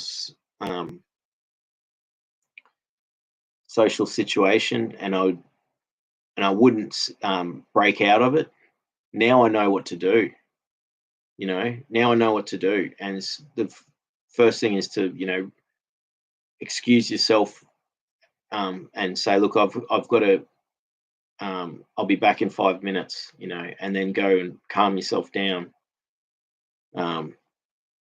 What happened to me a couple of weeks ago, I got triggered and I went into the fight response, and I reacted, and I actually spoke about a trauma that had happened to me, and it upset people around me. So I went into the wrong response. I got triggered, and instead of shutting down and being quiet, I blurted out. Just spoke, and I wasn't aggressive, but I was sternly speaking, and I had a massive negative reaction from it, from the people around me, because it shocked them, and I feel I'm still dealing with that now. So I'm not in control yet of how I deal with triggers. I'm fortunate that it's happening less and less now, so that's a positive. I'm definitely going to check out this dude's channel now.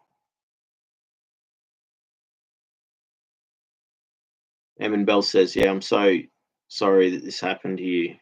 Exclamation mark. It must be exhausting going back to this situation. It is. It is.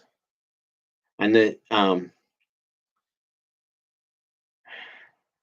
I'm so relieved that most of the main ones, I can think about them, and that's how I know I've processed them.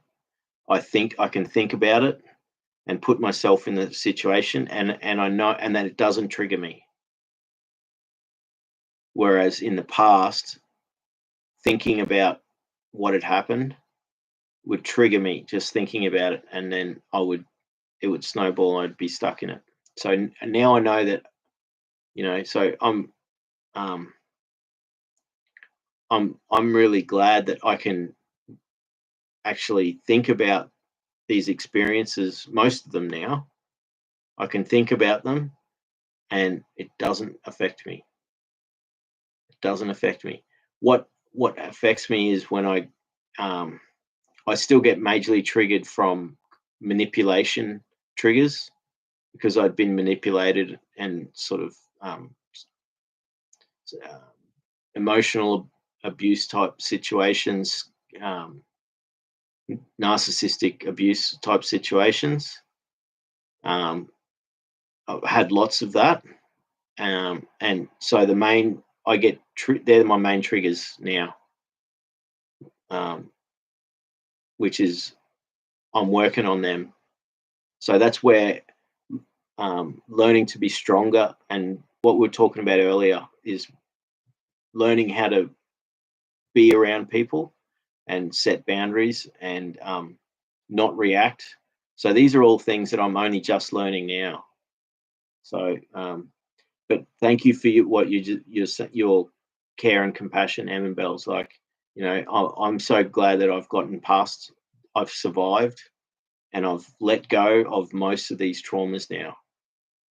And in fact, the one that I processed last week was such a massive one that I'm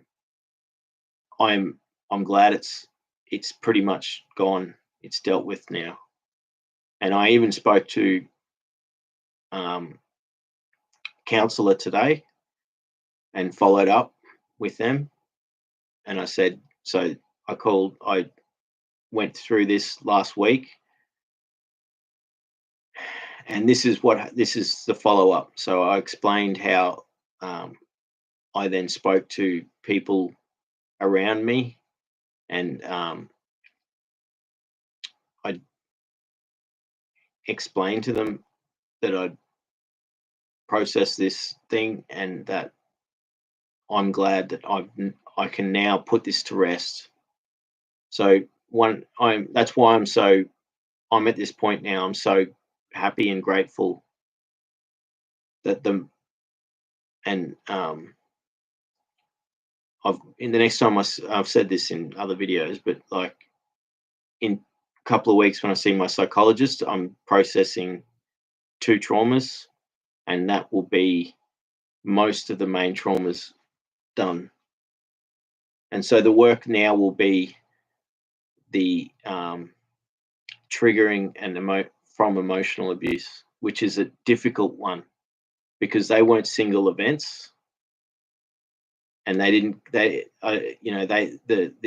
triggers that I get from manipulation and emotional abuse are stretched out over long periods of times and lots of different things. So I can't actually process them properly. But what I can do with that is I can do the work where I learn how to protect myself and be stronger, and how to communicate, learn to communicate better. So I can actually do things like establish boundaries, and that's my next big phase of work, is to really learn to communicate again properly. So Emin Bell says to be triggered is like I'm not there. I'm not in the driver's seat, like being tied up in the trunk. I can't remember how to get out of order. My reactions was after I felt fog in my head and I saw this wide open faces. Yeah, that sums it up. Hey, it's and I totally get what you're saying. So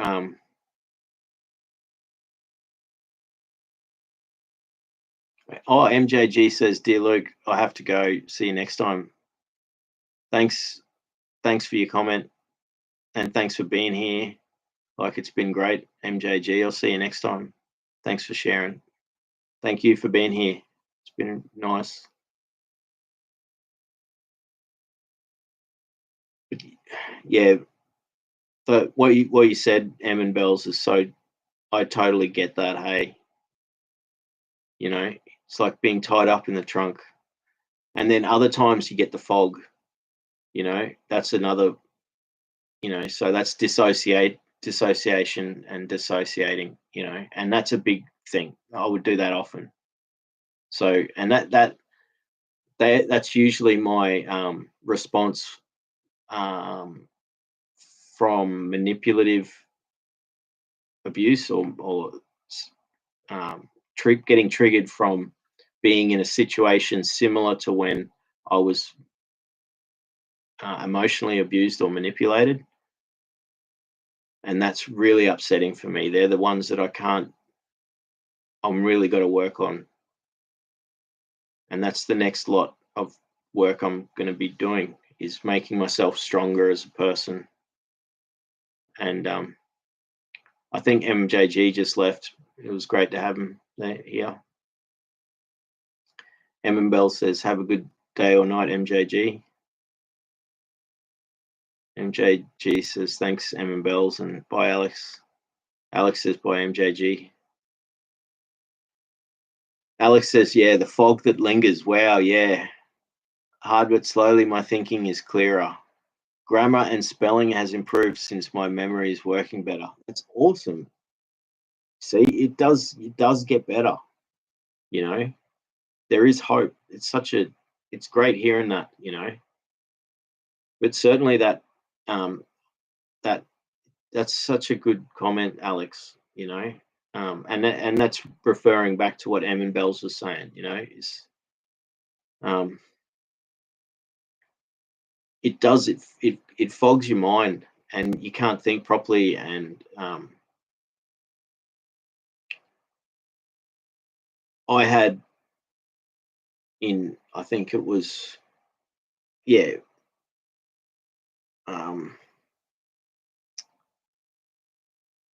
from like 2016 to 2018, I had major problems with it, and it was fog. Like the main thing was because I'd had series of traumas in that period leading up to that. It got to the point where I had executive dysfunction, so I couldn't think at all. I was constantly dissociated, and that lasted for a couple of years, pretty much, and I couldn't function.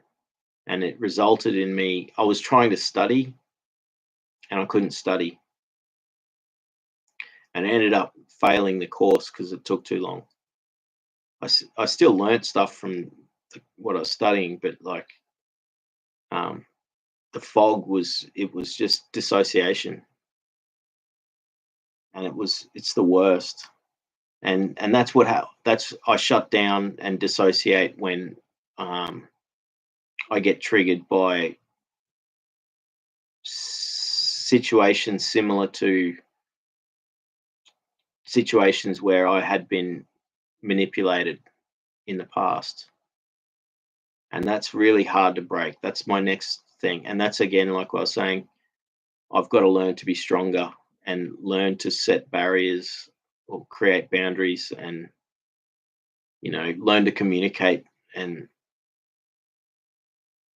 that's really going to help me in the future. And to hear Alex say, yes, it gets better, your memory gets better. And so I'm getting a lot of benefits from the mindfulness. I'm starting to be able to be clearer in my mind, and that's helping. So I've got hope that within 6 months, practicing mindfulness every day, it's going to have a really great effect on my mental clarity. For instance, because I went through, just over a year ago, I went through a full emotional breakdown, and I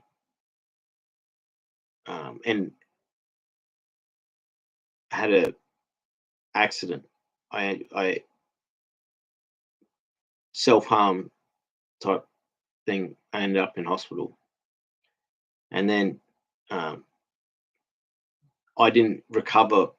I'm only recovering now from it because I was put on medication, and then I got off the medication, and then I had the withdrawals from it, and I couldn't even think for months.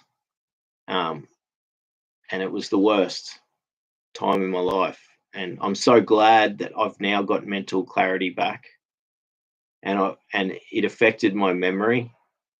I couldn't retain information for a few months earlier in the year, and that was scaring me because I didn't know if it was going to get better. I thought it was permanent, but then it's not. It's coming back, and I'm able to retain large amounts of information, and I was really worried that I'd had damage done to me, and I'm glad that it's getting better.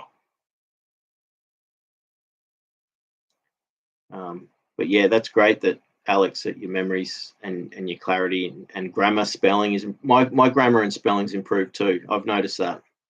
I'm really bad with spelling, but I'm doing lots of writing in now, typing and handwriting, and um, I have noticed my spelling has gotten better. I'm paying attention to it. Um, so they're sort of there's a lot of hope with all that stuff. Emin Bell says, "Wow, that's good to know. I thought I'm dumb because even if I had a good speaking skills, I lost my ability to find words. Often people complete my sentence. I totally, I'm totally with you on that. That's exactly what I've gone through, and it is the brain fog, and it's dissociation, and um, you know. But the good news is that you can get your mental clarity back. And I find that that's what happens to me when I go through, when I dissociate in a social situation, when I get triggered in a social situation, I get the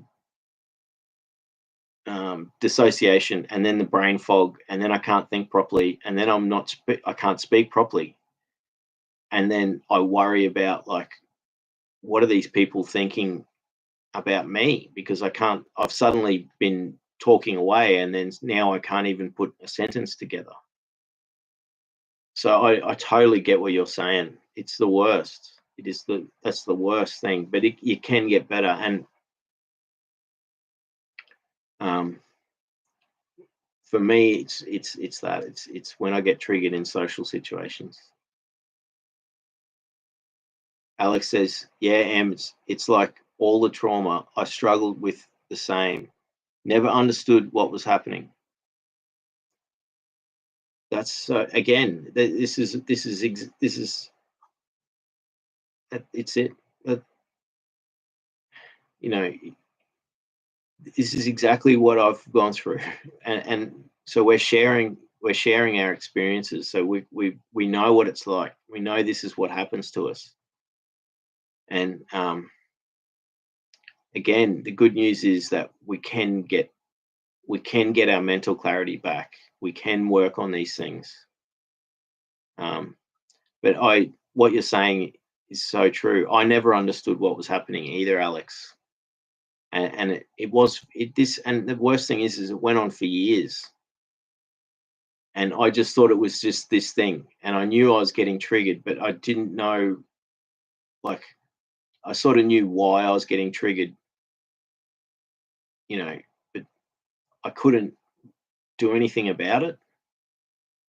And so that's when it sort of added or created anxiety with me, because I was getting triggered so frequently.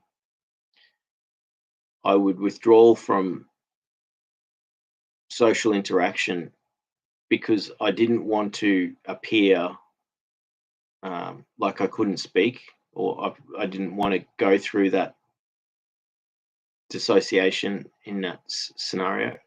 Like, so I would withdraw, and so I missed out on a lot of things. I became a recluse for a long period of time, and I um, was able to.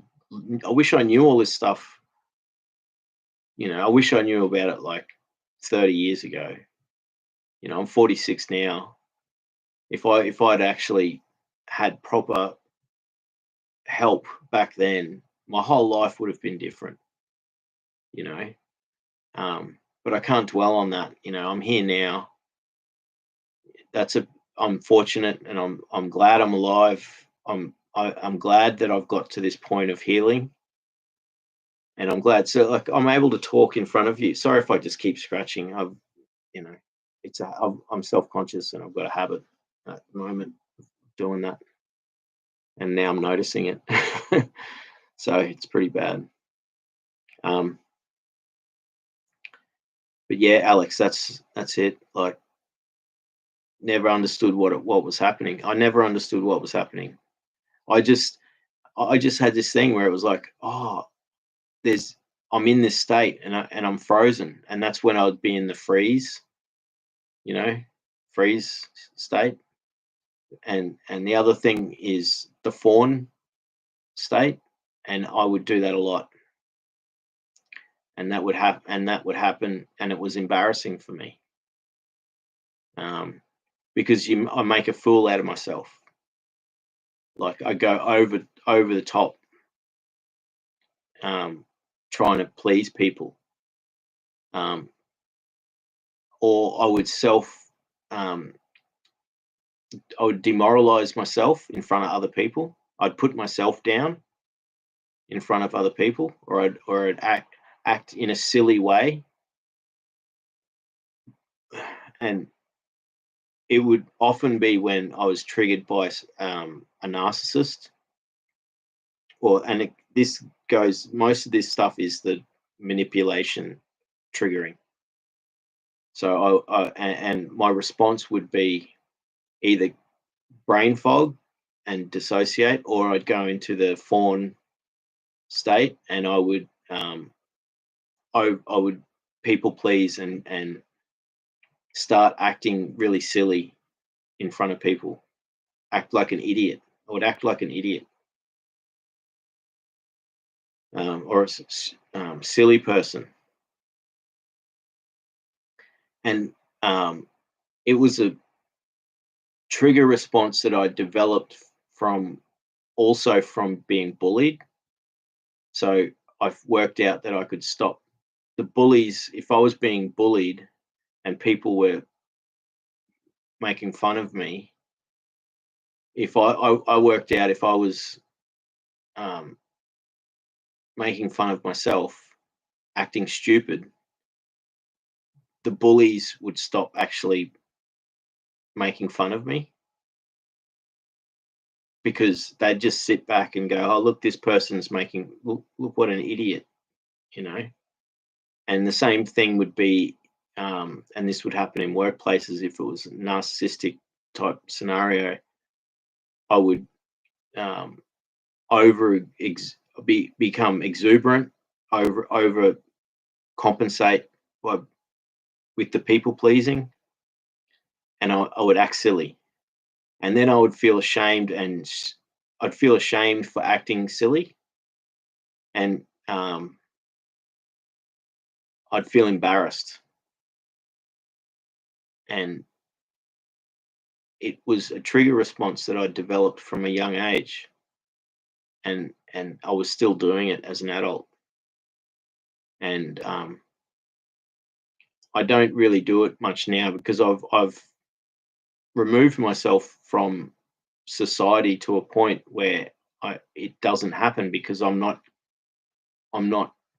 in a situation where it can happen. Um, so I'm missing out, and that's the thing is because it's caused me to isolate, and I'm missing out.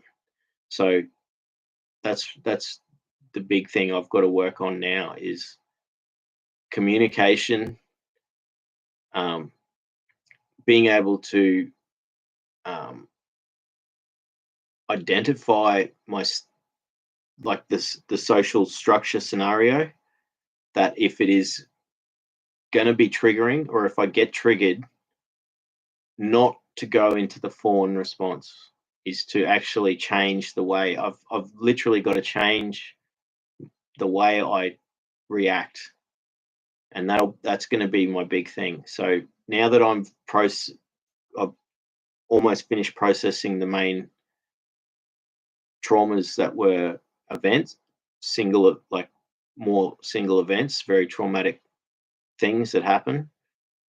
Now I've got to work on the emotional abuse narcissistic abuse triggers, manipulation triggers, because so many times in my life, I had suffered from people manipulating me into doing something, and I'm triggered by that. So I'm afraid. I'm afraid of putting trust in relationships, and it's sad. It's why I'm isolating. It's mostly why I'm isolating, is because of that. And I am letting go of. I'm learning. I'm learning how to protect myself. But I think that's the best thing we can do. Is to take it as a like a learning experience, and I can't dwell on it. But the thing is I've spent most of my life going into these fawn responses and making fun of myself in front of other people and embarrassing myself, and I I can get better. I can get better. I can be stronger. That's the thing, and I can do it without changing. Because I'm generally a happy, smiley sort of person, so I can do it without actually. I can learn to protect myself and not get when I get triggered, not change and go into this response anymore. But that's going to take a lot of work, and so that's my main thing, because now I want to find friends in my everyday life. I need to be better prepared at being able to do that. I need to learn how to actually act and behave in social situations. And it sounds funny me saying this. I'm 46. I just turned 46 years old, and I'm saying I have to learn how to behave and act in social situations. It's like, shouldn't I know this by now? It's like, well, I should, but I never broke out of it. You know what I mean? It's uh, it's never too late to, and I'm not dwelling on the fact that I've lost so much of my life. I can look back and go, well, it's learning experience, and I can actually take what I've learned from going through this stuff, but I still have so much to learn. And you know, um, maybe there's courses I need to do. I was offered to do a course which I could have done for free recently, um, called nonviolent communication, and it's learning how to speak to people and not let people take advantage of you. And that's something very valuable for me.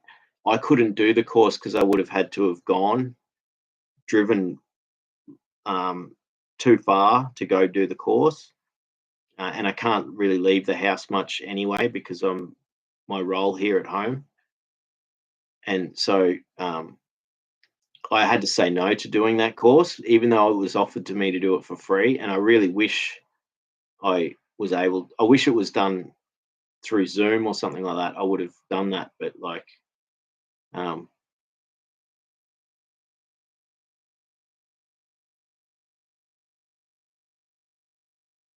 Emin Bell says, have you ever had triggers in totally happy situations, birthdays, concerts, weddings, holidays, kind gestures? Absolutely. Absolutely have. Yeah. Um,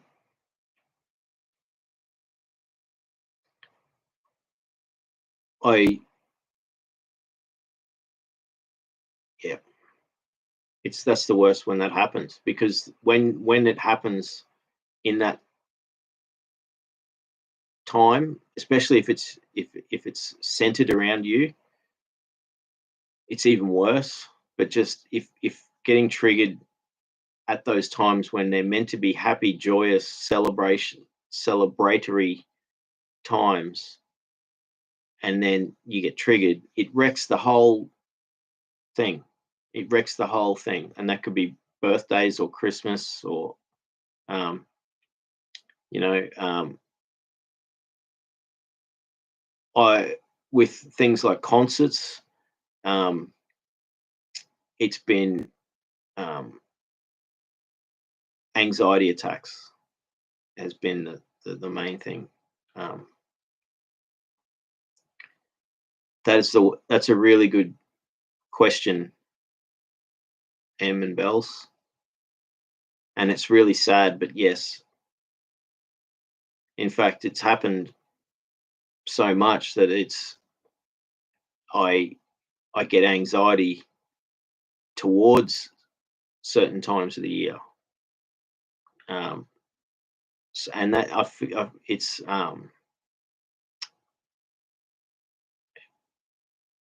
I I there's a word for it, but it's I would get melancholy and I would get I would just get depression triggers, which is different to the other trauma triggers. But I had traumatic events happen at different times of the year. So for me, when it would get close to that time of year, I would start getting very depressed, and then I would get triggered around that time. And it's when the anniversary of when the thing happened. And I forget there's a name for it. There's a name for it, but it's basically, you either get triggered or depressed or anxious because the anniversary of something is coming up, and I had this thing that certain times of the year I would become depressed because it was getting close to the time when this event happened. So, for instance, I had on graduation day of high school. Still noticing that paint I've painted today, M and Bells. If you weren't here when I was talking about earlier, see how self-conscious I am. I on graduation day of high school, I was in a horrible work accident, like a horrible work accident. It almost killed me, and so for many years, and it still happens when it gets close to graduation, end of the year, and I know that people are about to graduate from high school, I would get depressed from it, and it would be leading up to that, and I would dissociate as well. And it's sort of it is getting better for that one now.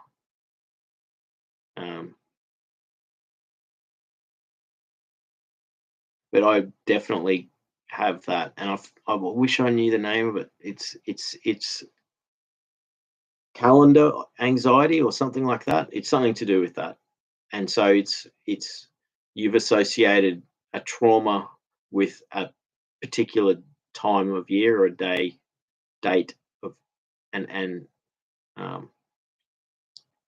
I would get.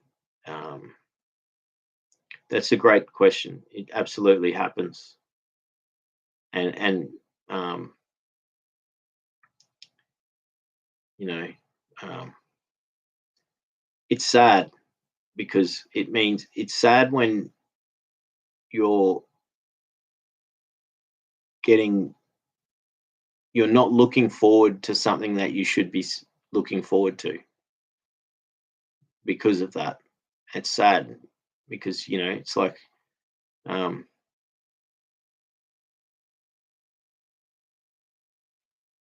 you're missing out, and so I guess one for me, a big part of this healing thing is I'm taking it back, and I'm letting go of the things that have robbed me of my life, and I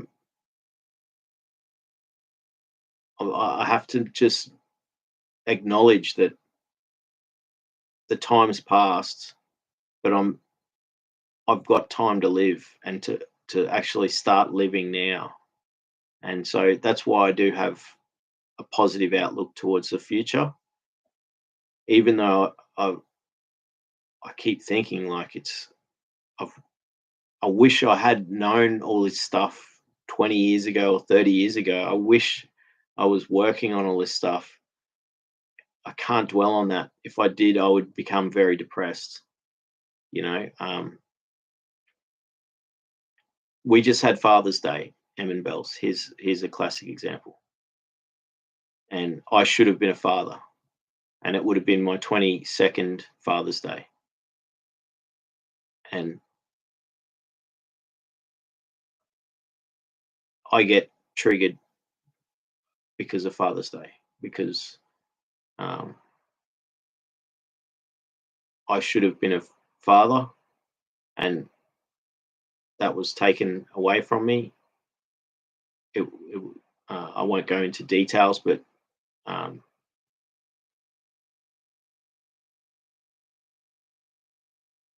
very painful. What actually happened this Father's Day, I was chatting to a friend in the middle of the night, um,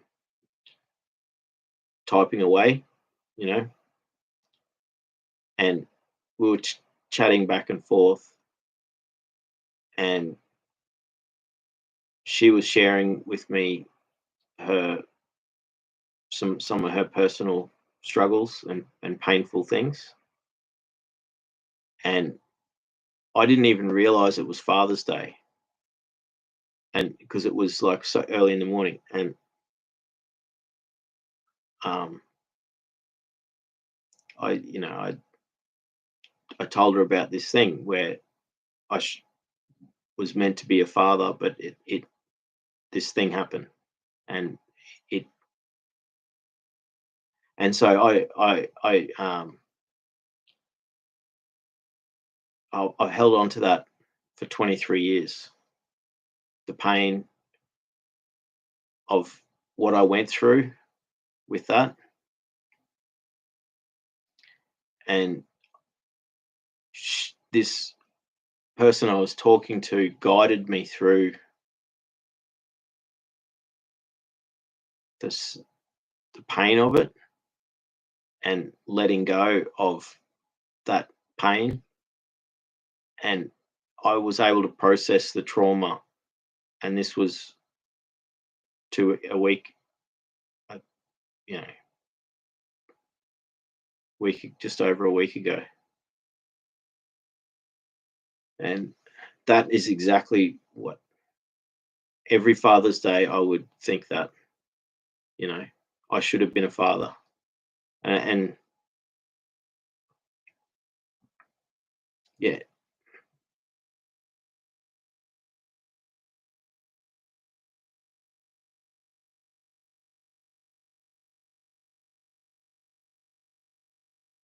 see, I've got the pain there now. I'm just reading your comment. Yeah, sorry, so sorry to hear this, Luke. It's heartbreaking. I I've let go of enough of the pain that it's a different feeling now, and this is because that has been, and that just happened without knowing it was going to happen. I was chatting to a friend, and she shared stuff with me, and then I said, "Well, this is something that happened to me," and then she guided me through the letting go of it, and I'm eternally grateful to her for helping me with that. And um, you know,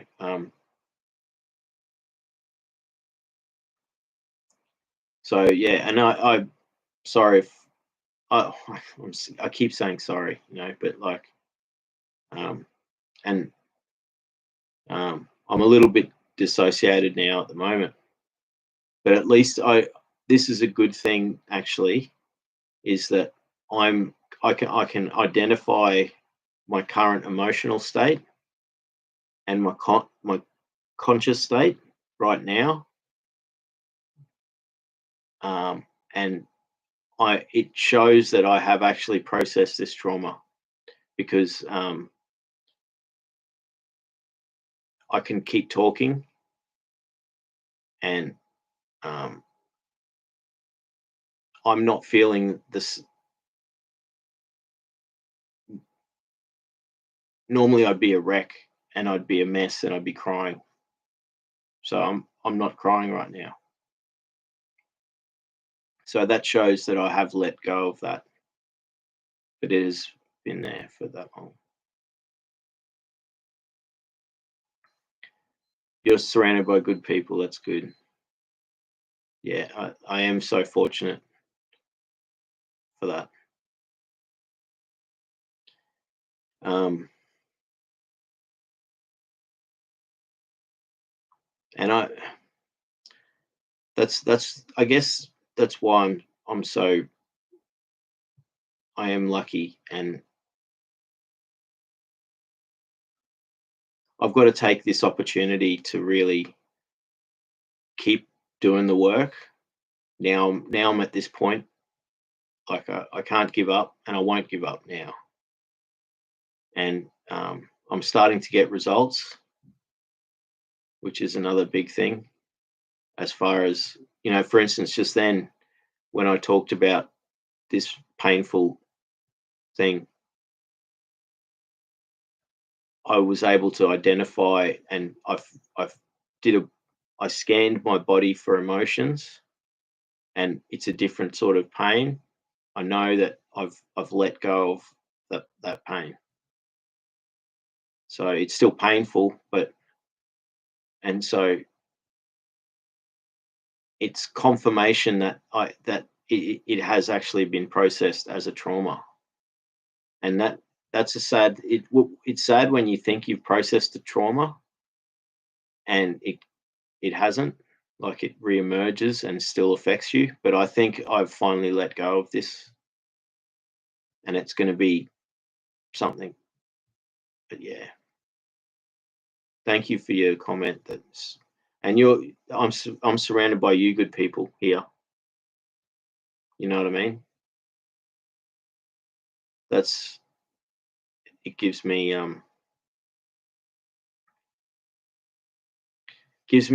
I feel it. I can feel it in when we have these chats, is that, and that's what I really love, that we're able to do this stuff and share our pain, and we are very understanding of each other. And I'm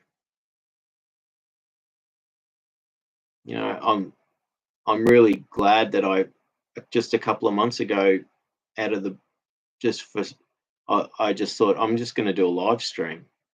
I'm lonely. I'm sitting here stuck in my room. Why don't I just turn my webcam on and like start talking? And it's changed my life, and massively, because I'm getting all this support and I'm learning all this. Like even tonight, I've got new stuff to talk about. I can't wait to finish reading Body Keeps the Score now, Emma Bells, and tell you what I thought about it. What I've read so far, it's really nice to read. Like it's well written, what I've read. So I just, I'm so happy, really, to be at this point in my life, that I'm finally working on these things after all this time. It's all these failed relationships. Even though I'm isolating now, I know that I will have good relationships and friendships. Maybe find a woman and be a father one day. Who knows? I'm not giving up on that. It could happen. And if it doesn't happen, I'm not going to dwell on that either. But I'm going to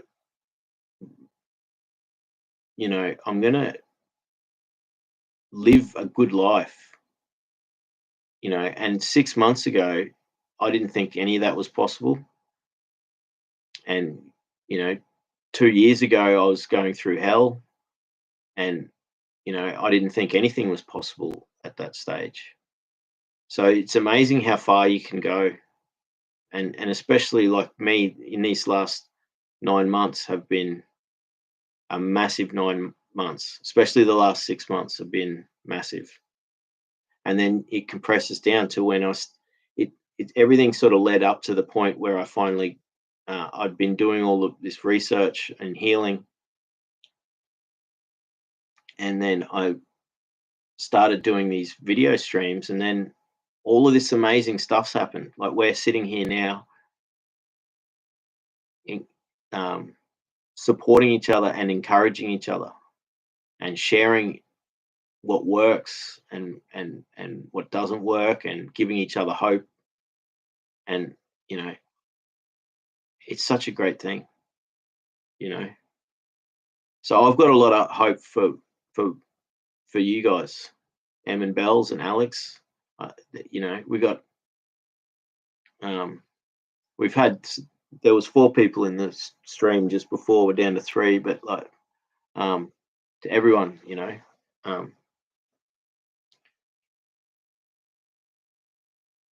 I appreciate you all. And, you know, I think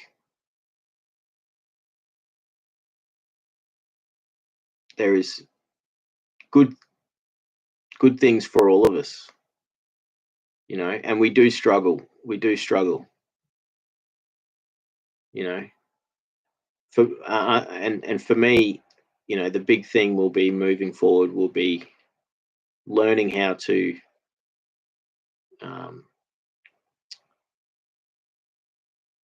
be around people and be comfortable around people. And once I get better at that, I won't have any trouble with finding friends. And I'll have to be careful, like what Alex says, you know, be careful of, you know, and you become afraid, but I'm not going to stop myself from doing things just because I'm afraid. So, but once I learn to be more present, and trust is a big thing, you know, for me, is because I've dealt with emotional abuse and manipulation. I'm afraid to open myself up to in relationships. So that means I've progressively become more and more of a hermit or isolated over time. So I'll eventually break that, you know, because I used to have hundreds of friends, lots of friends. I used to be the social person, and that changed, you know. It'll get better. But before it gets better, I've got to work on myself. I've got to keep doing this work. And I'm able to do this stuff because I'm getting all this support from all you people, and I'm appreciating the company, you know. Like, it's been really nice tonight having this conversation.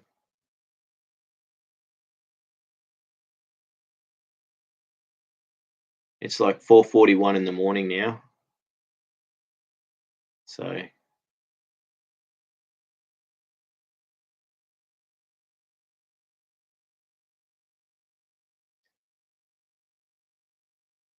Emin Bell says, yeah, that's how you seem to be, very social and funny, creative and supportive. Thank you. That means a lot. I appreciate that.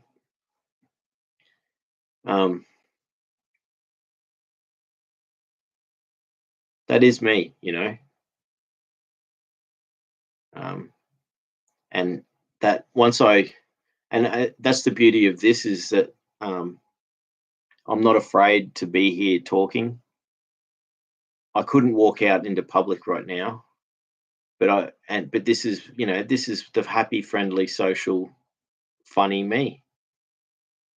This I can do this, but and I used to be like this everywhere, and then one day I'll be able to return to be able to be like that, and things are going to be great again. And I think this, you know, I think you're the same. I don't get to see, you're seeing me and hearing me. I only see your typing, Emma Bells. But I'm sure you are the same. That you're a happy, loving, friendly person, and I get that from your conversations. But I think we share similar difficulties that make things like relationships difficult, and social anxiety and things like that.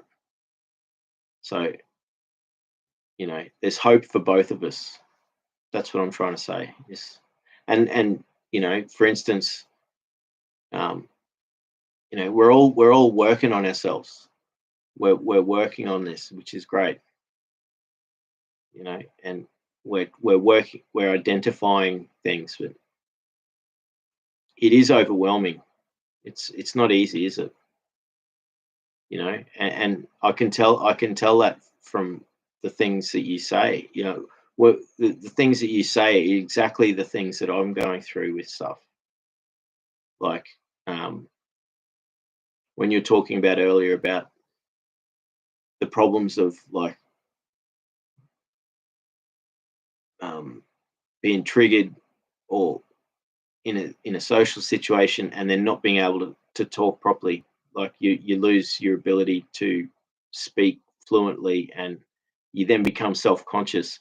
I know that exactly. That happens to me. It's not happening to me now because I'm just talking to a computer screen. So it's easier for me to do that. But if I was, like, in a public place, or even in a private place, in a house around people, I would have that trouble right now. So it is this is still me, but I am able to be very social, and I was like that in the past. I know I'll get back to that. I just have to do all this work. So wish me luck. See, I'm smiling. So you've it's this it does make me happy doing these streams, you know.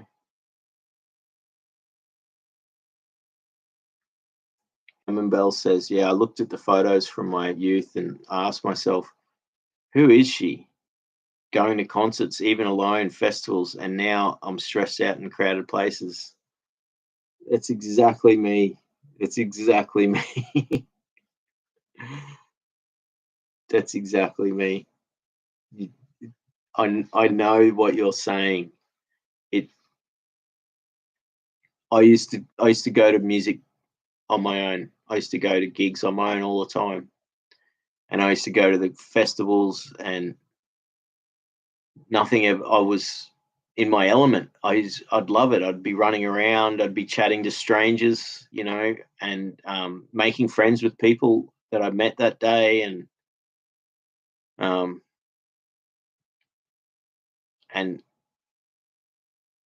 I look at myself now, and it's the total opposite, you know, and it is very sad. But I totally empathize with you on that. That is me. That is totally me right now too, you know. And I did look at some photos of, like, from my youth the other day. I was sharing some photos with a friend, and some of them were from like 10 years ago, and I was like, oh, look at me at a festival having fun. And it was like I couldn't believe that so much has changed in that time, and it's like now I'm you know, that's totally me, you know. You're not alone there, Em and Bells. It's sad. It's sad that that's what it's this what we're going through right now, and it's sad that it's progressively gotten to that point. But maybe it's not going to be like that forever. You know, I hold out hope for that. You know, I do acknowledge, and I say to myself, you know, I have to accept that I may never be able to be comfortable going to a crowded music live music or a festival ever again. And that was been my life. You know, I went to these festivals for every year for like almost 30 years. Um, and it really makes me sad because I used to go and volunteer and help make the festival. So I'd spend months there.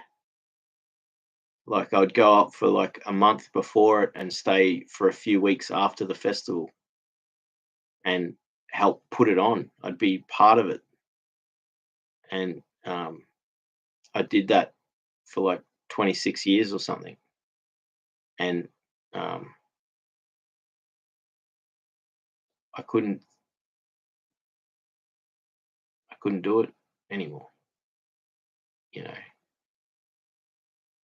the last time I went was 2 years ago, and I struggled then. It was okay. I only went for a day, but what happened was I'd been going up all year to help work on um, the site where the festival's on, and by the time the actual main festival came around, my anxiety was so high I wasn't going to go, and I'd spent all this time through the year trying to help make it happen, and then I pushed myself to go. I What happened was is I had just enough money in my bank account, and I said to myself, I'm going to go. I don't care. I'm just going to go. I'll go for a day because it's a week long festival, and I went, and it was great. I got to be there with friends. I saw an old friend that I hadn't seen for like 10 years, very close friend, and I ran into a whole bunch of friends that night, and I was so glad that I actually went, but I couldn't go there now. But I'm not giving up hope, so please don't give up on hope too, Em and Bells. I hope that you get to that point that you can do it again. You know, and you know what they do with that? There's exposure therapy, like maybe go to a small concert somewhere where you know. But if that's too much, which it is for me, I'm trying to think of ways I can actually get back to that point, and I don't know how I'm going to do it. Maybe it'll just happen by getting my confidence back, and getting my confidence back by learning how to behave, like breaking the anxiety by learning how to I don't know, just it's such a hard thing to explain because for people that don't have social anxiety, like they don't understand it. It's that, and for me, it was like it's exactly like what you're saying. You look back at photos of years gone past, and you're like, how, like, that's, you can't do it anymore. And how do you actually get back to that point where you can? So I don't know how to do that, and I think it will be gradual steps. You know, um, Evan Bell says that's a good idea.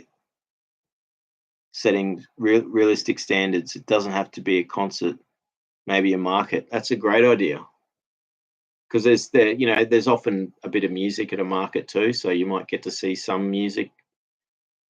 And a market's a great idea, and it's spread out. You're not all concentrated in the one thing, and so you can keep walking around. If you start to have like a bit of a panic attack or freak out, like, because that's what happens to me. I'll have a panic attack, go, or things get too much, go sit under a tree or sit by just a bit away from everyone for a while, and then let it pass, and then you can. Maybe markets would be something for me too. So the festival I used to go to has um, the main one at the end of the year, and, but it also has like monthly little concerts, and I can't even go to that. But like, maybe that's something I can break. Not like break into, is to go to one of those, because there's only like 50 people that or 100 people that are there, so it's small enough for me maybe that, and my friends, um my friends invited me to go to these poetry nights, and I actually, how's this, Ammon Bells, like, I don't know,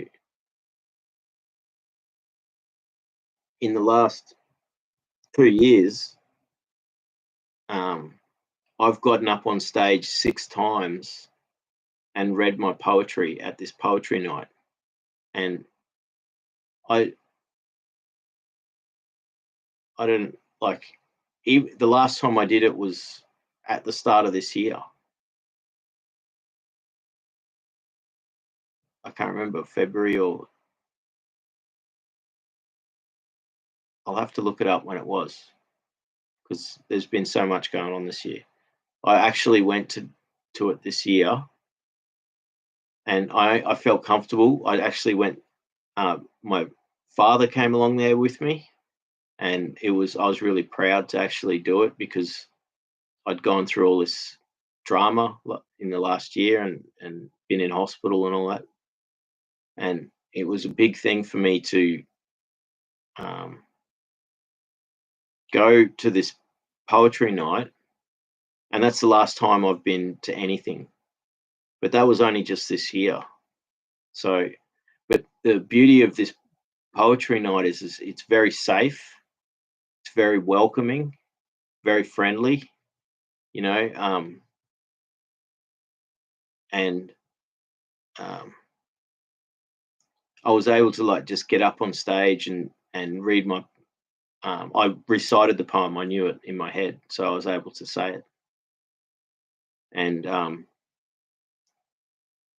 that was a big thing to do that. But um, I haven't been able to go since, so that could be a good realistic goal to go back to that place, um, because I've got my friends' support as well. Some friends that encouraged me to come along to this poetry night.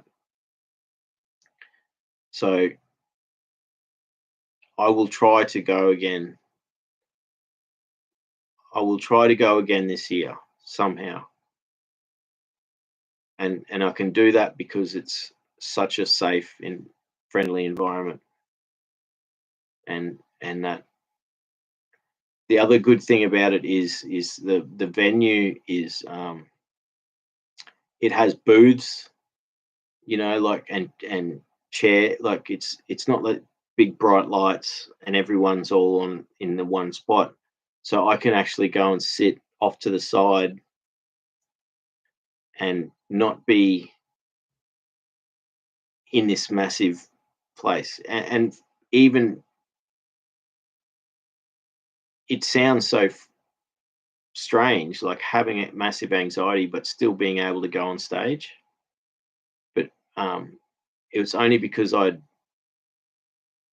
started doing it when I wasn't. That was before I'd had my like major panic and anxiety kicked in.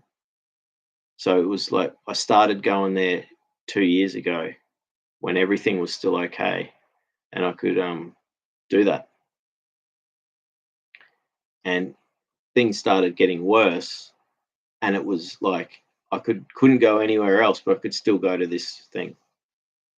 So maybe that would be a great thing to try to go back to because it's such a friendly, safe environment. Um, but going to like a market sounds like a great idea. Yeah. Sorry, I've just been talking. It's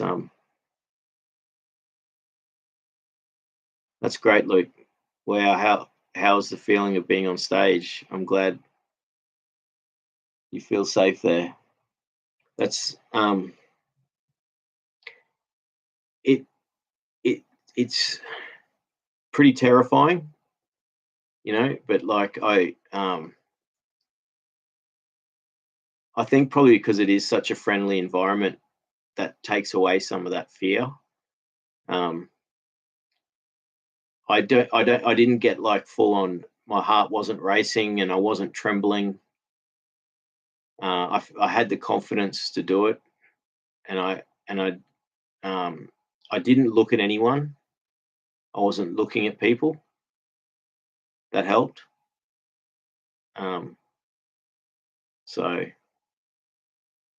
definitely, and one thing I did would, my name would be called out, and I would run down and get on stage, and I'd do my thing and say my poem, and then I would quickly go back to my seat, you know. But I'd always get this massive applause and stuff, which was great. Like it made me feel really good. Um, but I certainly I didn't get the trembles and stuff. I was able to do it, and um,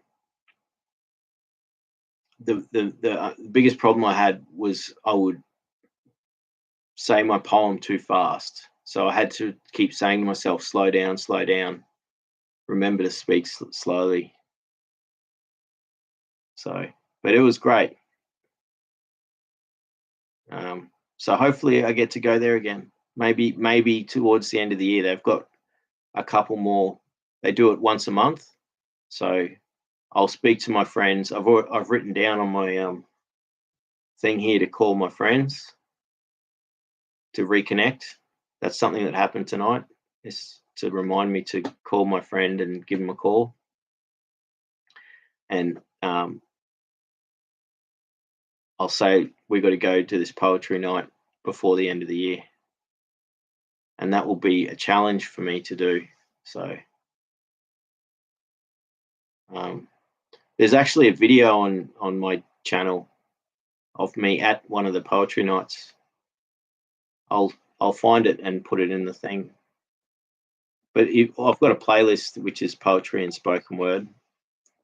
But I'll find it in a minute and I'll put a link to it in the chat. M and Bells, so you can. Alex says it's good to see you still here, Alex. I've been chatting away for so long I didn't know who was here still. Farmers market sounds lovely. It'll be fun. Yeah, that's it. Farmers markets are pretty awesome. and they are very relaxing sort of places. Noah's here. How you going, Noah? Farmers markets is great. Really, really early, just when they're setting up, no crowd. See, that's a great thing. Great idea. Before it gets too busy. That's like me with shopping. I'll go to the shops at night time, but just before they shut, like half an hour or an hour before they shut. But that's a great idea for the farmers markets. Go early before the crowds. Still enjoy it, and you just don't have as many people, so you're not going to have that necessarily the anxiety. Noah says, "Hi Em, hi Alex, hi Luke." Alex says, "Hey Noah."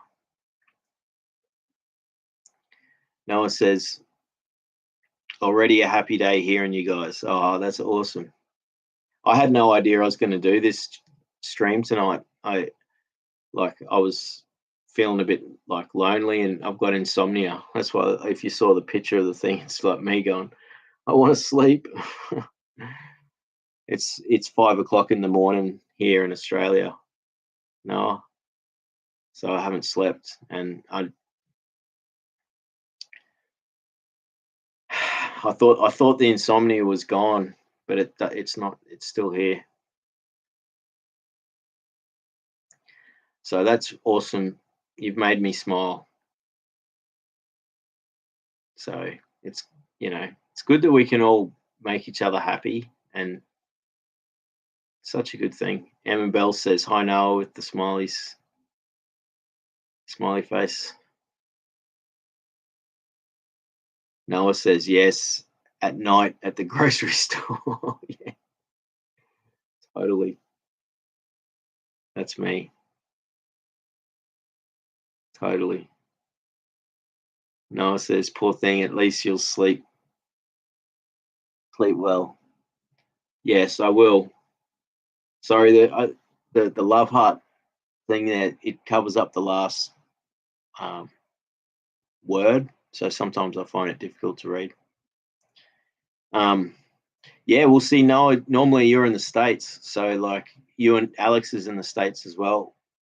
He's East Coast, I think he said, and so normally when I do the streams, it's like this time of the day. For you, it's like so. It's what it'd be afternoon, sometime in the early afternoon for you, wouldn't it? Um, but yeah, I just had insomnia tonight, and um, just thought, why not do a stream and chat? I had no idea what we are going to chat about, but we've had a really good constructive conversation about. Um, we've been talking about anxiety and relationships, and learning things, what needs to be learned, and so Noah says, thank you guys for the tips. I've been really trying to work on my cognitive health, and that's why I can't talk sometimes. That's okay. I mean, it's not okay. I feel for you, but that's okay that if you don't have to like, um, like, um, it's good that you're chatting now, like, so you're doing really well. So, but I totally get what you're saying, and that's what I'm trying to do. Like, um, I'm trying to get my communication stuff back, and you know, and I was saying earlier, like, oh, if this was in a public place situation, I would have a lot of troubles talking, and that's what we've been the main. Actually, tonight the main thing we've been talking about is having difficulties having conversations with people and talking. So you're absolutely not alone, Noah. So, we all share this difficulty. So it's good that we can have this conversation now and um, feel comfortable in that and understand that. And that happens in the chats, like I appreciate people that like are happy to just listen, and they don't have to contribute. And if you're having difficulties in doing so, um, it gives you an opportunity to talk when you can. So thank you for sharing that. And that struggle that you're going through is the struggle that I'm going through. It may sound like I'm here just chatting away, but I can only do that because it's this computer screen. You know, I shut down in most social situations at the moment. I used to be um, the talkative person that would never stop talking, and I also would be the person that sits back and listens as well. I don't always. I'm not. It's not like I always have to be the person talking, and often would be the person that is withdrawn and just happy to listen. And I'd only speak a little bit. Um, but I definitely have that problem at the moment, Noah. You're not alone at all. You know, um, I struggle with it. So I might be able to put words together and keep talking here now. Um, given a different situation, I might be just not able to. You know, um, Emin Bell says that's a good idea with going early to the markets with a smile face. I'm going to do this tomorrow. There's no excuse now. How awesome is that? So you're going to do it. It's good when we encourage each other. Someone comes up with an idea and someone else says, yeah, that's a great idea. And then, like, now Emin Bells, see, you've encouraged me to try and go to this poetry night, even if like later in the year. I know, give it a few months. I think they've got 2 or 3 more before the end of the year. So I've got a chance to do it. And you're going to go to the markets tomorrow. See, how good's that? Like, you're pushing yourself. Like, you're challenging yourself to do this, and it's because someone gave you a good tip. Go early before all the. I think that was Alex said that. Yeah. Oh no, that was Noah. Noah said that. Go before the crowd. See, how good's that? I love it when people are sharing these ideas and tips, and it's encouraging people. You know, it means for me that it's working. That this is really something here. That we're really helping each other, and you know, it's great that we found each other and we're able to just we respect and understand each other, which is a big thing.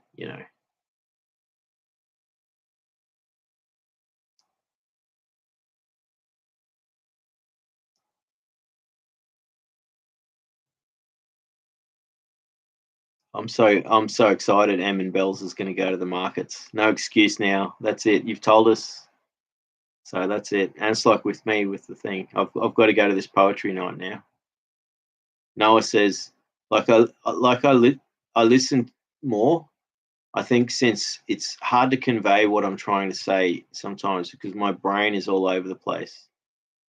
I totally get what you're saying. I totally get what you're saying, and that that's it's a big thing. It's a big thing, and calming. And I'm finding with, I guess that's something that I'm wanting to get out of learning mindfulness, is being able to calm the mind and slow the thoughts down. And when you get overloaded with thoughts, to just calm it down and single it down to a couple of thoughts or one thought, and then that will help with that. So I did my first mindfulness training thing yesterday in my stream, which was awesome. I'm so excited I did that. I'm getting benefits from doing mindfulness. So if it's something that you're interested in doing, definitely it's worth it. It works. So it would, mindfulness would help with what what you're saying there, Noah. Definitely. Noah says yes, Ammon Bells. Then you'll feel comfy with the vendors later. That's it. That's such a good idea. Go to the markets early, and you'll get to pick the best stuff as well. Alex says, yeah, this is very helpful for me, guys. I needed the support too. Thank you. See, I'm so glad I did this stream tonight now. We got new person in the stream, Stem 4141. How you going there, Stem? Good to see you here. We're just having a good old chat tonight. Well, it's about to be, it's 5 a.m. here in Australia. But what I just read out everyone's comments, and we just having a chat. Says, hi Luke, I've just joined the stream, but like, have you considered a light workout to help with insomnia? You're absolutely onto it there. You are so true. And that's probably what I need to do. Stem continues, says, I find dumbbells at home are extremely stress relieving. Zeus Fitness on YouTube has great short videos. I'm going to write that down right now. What I write down whenever I get good advice. This is all this we do, all sharing and tips and helping each other and stuff. Zeus Fitness.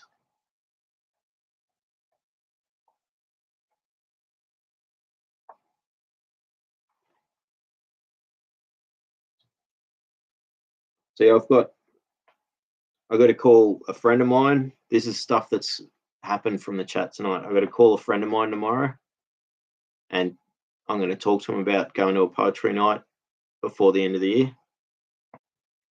Vitamin D. I need to take vitamin D, but also take it with K2 because they work together. That's another tip I got tonight. Stem, you just told me about Zeus Fitness to do some like light exercise to help with the insomnia. So like I certainly need to exercise more generally. I did get some exercise today, but I didn't actually exercise. And I understand what you're saying is that you can do the exercise at nighttime, like to prepare you to get to sleep, sort of thing. And the other one is Patrick Teens for the CPTSD anxiety videos, or cognitive, or whatever sort of the videos YouTube channel. So I've got some good stuff, from this chat tonight. Eamon Bell says, Noah, that's exactly my current state. I prepare the talk in my head, but what comes out stumbling.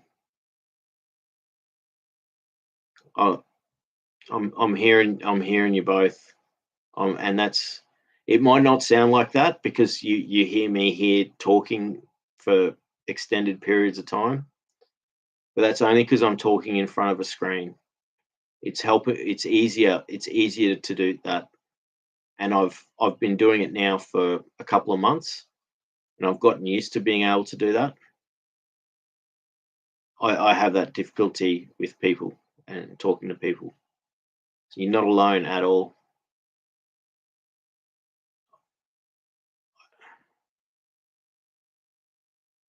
It's the worst. What another thing that'll happen with me is I'll get anxious, and then I'll start talking fast, and that's when I'll start stumbling with my words. That's when I can tell that I'm not in a good state, and that I'm mumbling, stumbling my words, and or I'll get halfway through a sentence and then I'll just shut down. That's another one. That's sort of embarrassing when that happens. Noah says yes. Says to Alex, sounds like you're on a good path. I love to walk at the beach every day too. That really helps me. That's an awesome comment. Yeah, Alex is an inspiration. He's on the healing journey. It's good to hear. He's putting a lot of effort into it, and he's much further along the way that he's much further along the path than I am, and that gives me hope. And I understand that I've still got difficulties to come. That because there's so much when you've got to rebuild your life. Once you've healed, you've got to start again. So you sort of maybe stagger it and stage it so that while you're healing, you're also enriching your life by doing things like that, going for walks along the beach. But yeah, Alex is an inspiration, I tell you. Stem says, I'd exercise earlier in the day, maybe. Don't wait until night. Good idea. May wake you up if it's too late. Yeah. I see what you mean. Get the exercise in early so that you've already done it during the day. Yeah. I think certainly my inactivity is a factor with my insomnia, because what's happened in the last few weeks, I've had some difficult couple of weeks. I've had a very productive couple of weeks as far as I've processed some heavy stuff, but I've also been very inactive. I've only gone on a few walks, and I've only done a bit around, like, work around the house. I've done some work around the house, but like I could have done more. So I have to get up I said to Mum, I'll get up on the roof and do both the roofs, get all the leaves off the roofs. So that could be something I do tomorrow. And that's pretty strenuous work. That could be part of the exercise. And then maybe if I go for a walk, and I've already got it written down in my thing. So part of my thing I do on these chats is, I write down ideas, but I also give myself, I talk about what I do in my life as well. So I've written go for a walk. I've written that down for every day of the week, and I didn't do it today, so I've crossed it out, but I've got it already written there. So I'll go for a walk today. It's now today. It's 5:22 in the morning.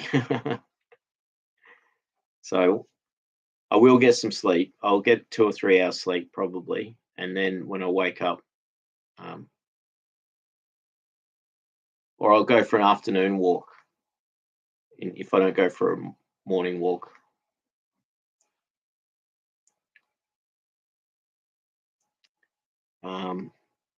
Where are we? No, Stem says, sorry if that sounds conflicting. No, I understand what you're saying. It's like similar to when you check your phone just before you go to bed and the light from the phone just wakes you up and you can't get to sleep. So yeah, I can understand the same thing as doing something active or exercise at the wrong time will wake you up again. So um, no, makes total sense. Noah says M and Bell's yes with you. Then I'm questioning what I just said. If that's what I was trying to really say. No, don't worry, you're not alone there. Excuse me. And that's what I was saying. I did a video last week called making the shift or making a shift. But like I'm changing the way I think. Things are starting to change in my life. And in that talk, I talked about taking responsibility for myself for making mistakes with communicating. And I do that with text messages. I'll send stuff that I didn't mean to say, and I should, take my time before I hit send. And even emails, like I'll write an email and then I'll send the email and then I'll go back through it and I'll be like, what did I even like, you know, it's the worst. I'm really bad at that. And I'm at least aware of it and I'm trying to counteract it. I'm trying to fix it. Um,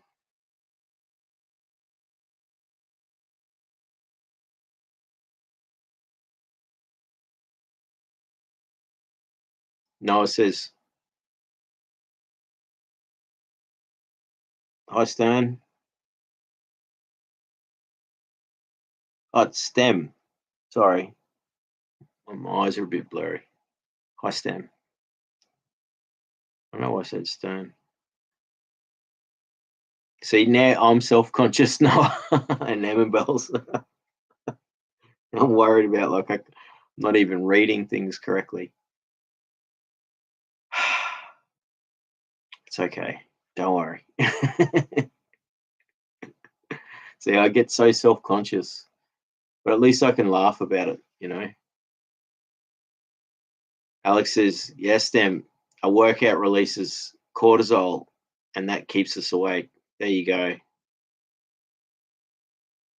See, all good advice.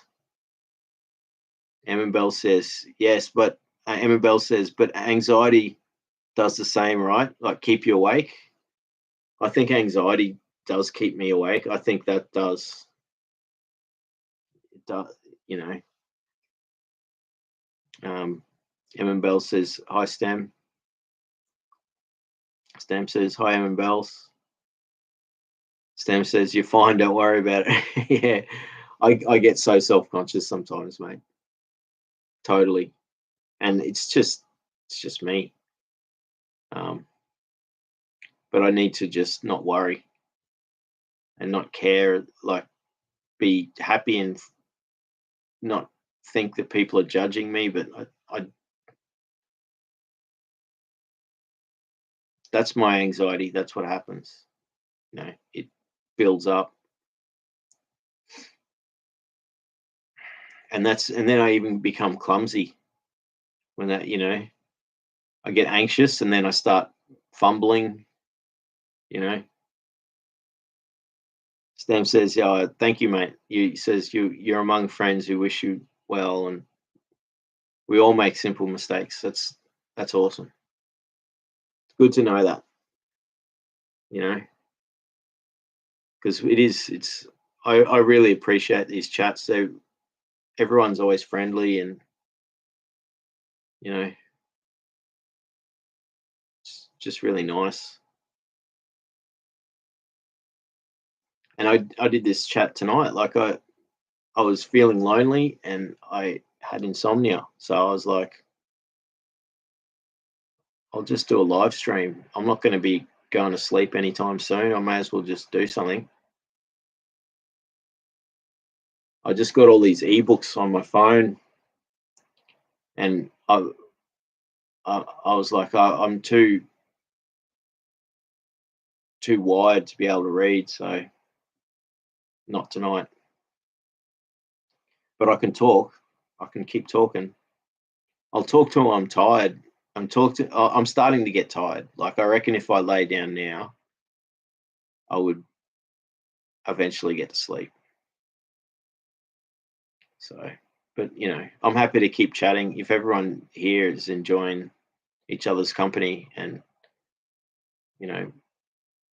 I'll just keep chatting until we all get tired. But we're all in different parts of the world. So Stem, where are you from? What part of the world are you from?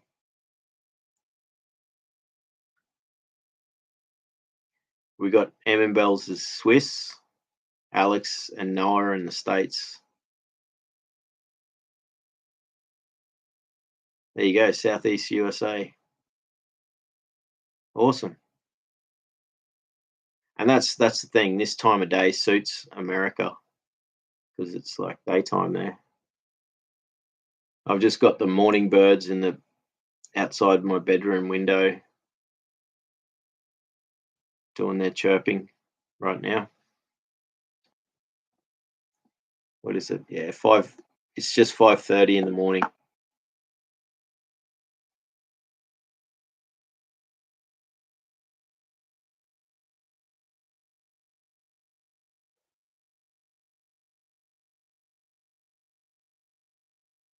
It's 5:30. Yes, thanks, Stem. Oh, it's Emin Bells. That's great, Luke. You're feeling tired. Yeah, yes. I am. I'm starting to feel tired.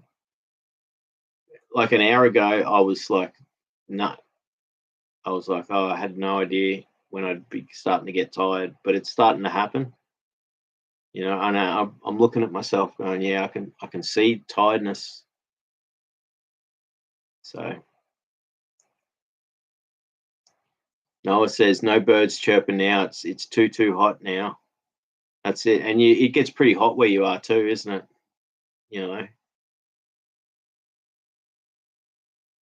Sort of like you get similar summers to where we get here, like really hot summers.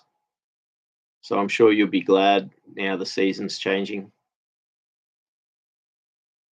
Sam says, yeah, it's 3:30 in the afternoon here. Starting to make dinner now. Nice. Yeah, that's good. Stem says, yeah, very hot summers here too, but lots of rain today. Nice. It's good getting. We had like a bit of rain a few weeks ago, and winter where I live, we barely get any rain. Some winters we get a bit of rain, but it's usually no rain. We usually have perfect weather every day, blue skies. It never gets super cold, where I live. So it does get cold. Like I'm only most all of my original streams, I was always wearing a beanie because it was too cold, and a jumper. So we're out of winter now. We're into spring, and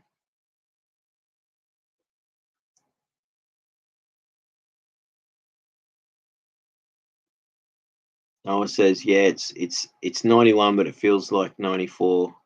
Feels more like 194 to me. Spring? Where are you? I'm in the southern hemisphere, Noah. I'm in Australia. I'm in the east coast of Australia. And so we have centigrade here too. So I'm gonna have to type in on my computer here.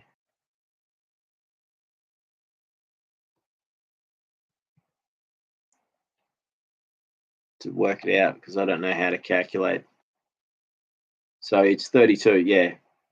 32 that's 32 degrees. So 91 is, to me, 32 degrees is lovely. That's centigrade. So that's 91. But it feels like 94, so it's a bit hotter than what you know.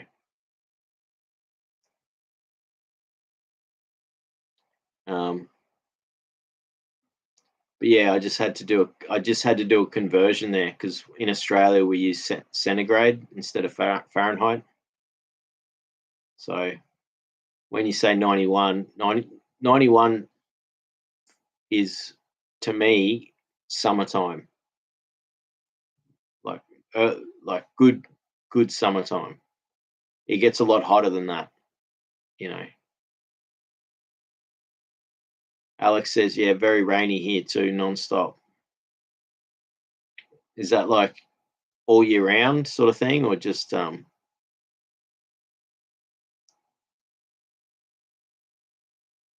Noah says, wow, you're really far. Yeah, like totally. I'm like on the other side of the planet. Noah says, where are you, Alex? I think he's East Coast, he said.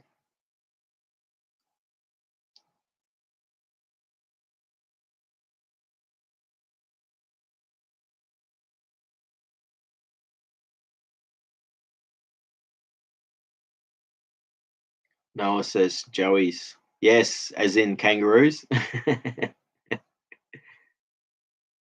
Yes, we got not far from me, actually. There's national park, and there isn't really kangaroos in the national park, but there's wallabies and the smaller ones, paddy melons, we call them, potoroos. They're the miniature ones. But if you go on the other side of the mountains from where I am, that's when there's kangaroos everywhere. Alex says Florida. Yeah, it does rain a lot in Florida, doesn't it?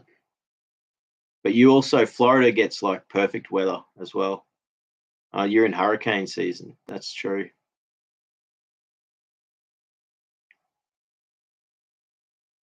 Yeah, you get hurricanes. We get cyclones, so it's the same thing, except they spin in the opposite direction because northern southern hemisphere. And where I live, they rarely actually make their way all the way down the coastline to where I am. They usually up in northern Queensland, but we get some bad ones, and they cause like some pretty bad damage. And we also get the ones too, just like when you get hurricanes in Florida, and everyone freaks out, and all the news people are out on the doing their thing, saying the hurricane's coming through, and then it's just a storm. So it's good when that happens, because people don't have their houses destroyed. So it puts people in this really anxious state of worry and fright. But what we had was it was not hurricane. It's cyclone in Australia. We call them cyclones. Same thing, but it's southern hemisphere. We had Cyclone Jasper, and what happened was it came through, and everyone freaked out, and then they were like, oh, it's okay, there's nothing to worry about. Like, it was nothing. But what happened was after the cyclone crossed onto the land, it just dumped all this water, like a meter, or 3.5 feet of water in less than 24 hours. And so it just flooded all these townships and did all this destruction.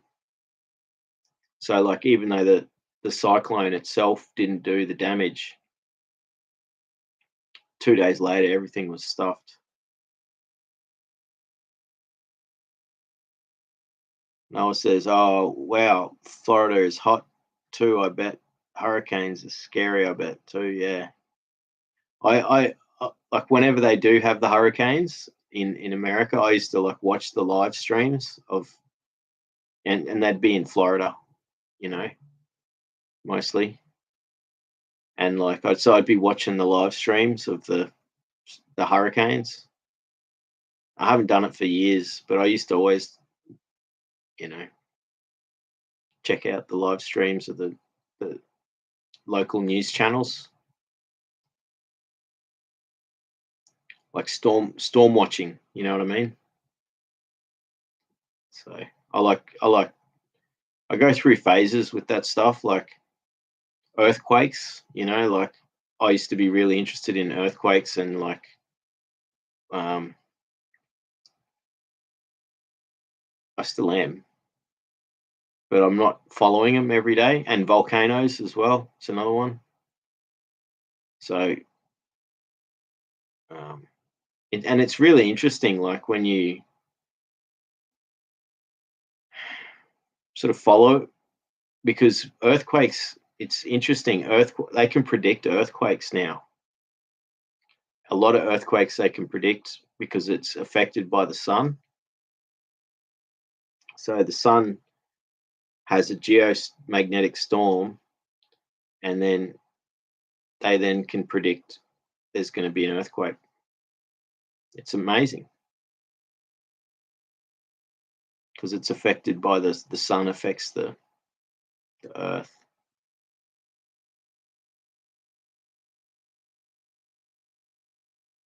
Noah says, Bells, they have good veggies early at the farmer's market.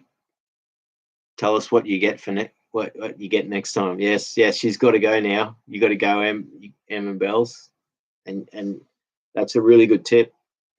If you get to the markets early, you get all the good stuff before it's been sitting out all day. You know, that's a really good tip.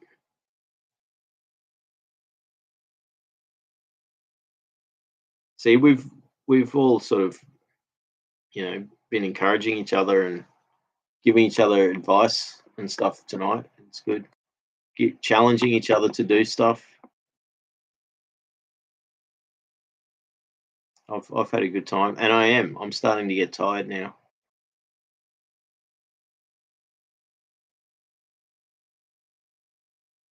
It's been nice. That's another good tip. Noah says, yes, Luke, and I think they give you a special discount. That's good. So it entices you to get there, like, and sort of like similar to at the end of the day where they give you a discount with all the leftover food. Like sometimes they drop the prices at the end of the day, but then you're not getting the good stuff at the end of the day. Getting in there early, that's a great thing. See, hopefully Bells goes and gets some stuff from the markets tomorrow. That's awesome.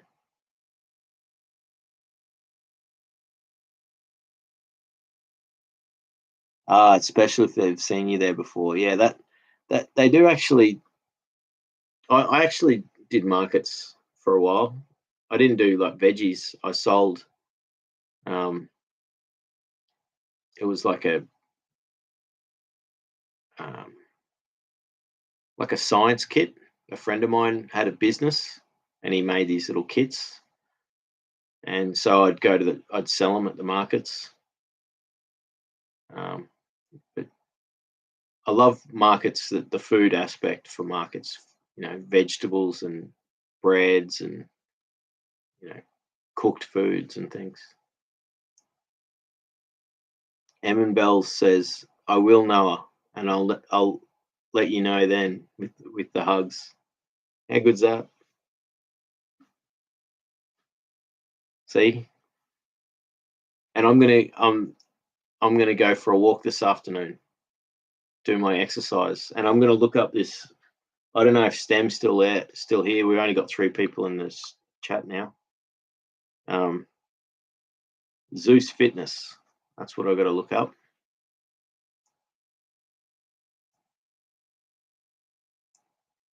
So, and I am starting to get tired. Noah's got the thumbs up with the smiley face to Em and Bells. Alex says markets are amazing, fun too. Yeah, they are.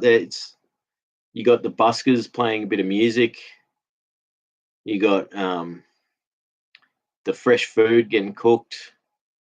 You got the artists selling their art and craft stuff. You might have some like buskers that are doing circus performing, juggling or something like that. Depends on the type of markets, you know. Some are more just food. But you know, they sort of in my city in Brisbane, like they became like it became a thing, you know, like so they started popping up all around the place. And but there's a couple of markets that we have in Brisbane that are always there. So the West End markets is a good one. It's always there every Saturday. And I used to love when I lived in that suburb. I lived like 200 meters from the markets, and it was awesome. Every Saturday I'd just walk down to the markets and I'd buy all like freshly made spices, you know, in bags, like all different spices chopped up and ready to go. So like you'd make a stir fry, you just like sprinkle in the spice and buy the veggies and stuff. Emin Bell says, yeah, the smells, the colors and sounds. Noah says, yes, Alex, I think so too. More relaxed, friendly people. Stem says, we have nice farmers market every Saturday. We walk through usually, and it's nice to see all the same people every week. It's cool. Stem says, my wife says to say hello to you too, Luke. Oh, thank you. Say hello back. And a big wave. That's awesome.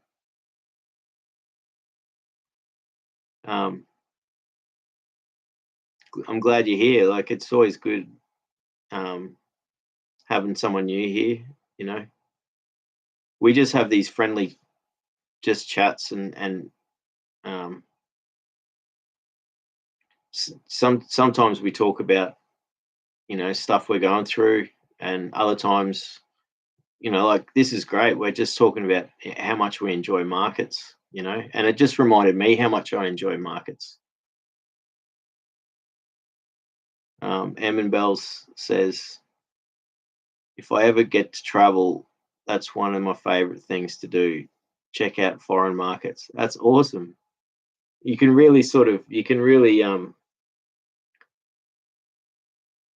like get to know the people of the place by the markets,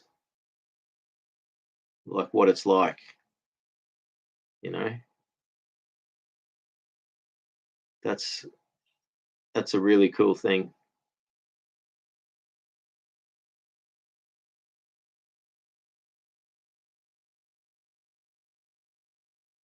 And that's, yeah, I haven't traveled much in my life, you know. It's one thing I haven't done much, and I do remember um, when I went to Adelaide once. That was like my sort of first thing was to go to the markets, and I bought all this food. It was the best. Eamon Bell says, "Oh no, I read that one." Noah says, "Yes, Stern," and they give you free tries on the sweet goodies. That's it. It's good they have all the free taste testing and stuff like that for the markets.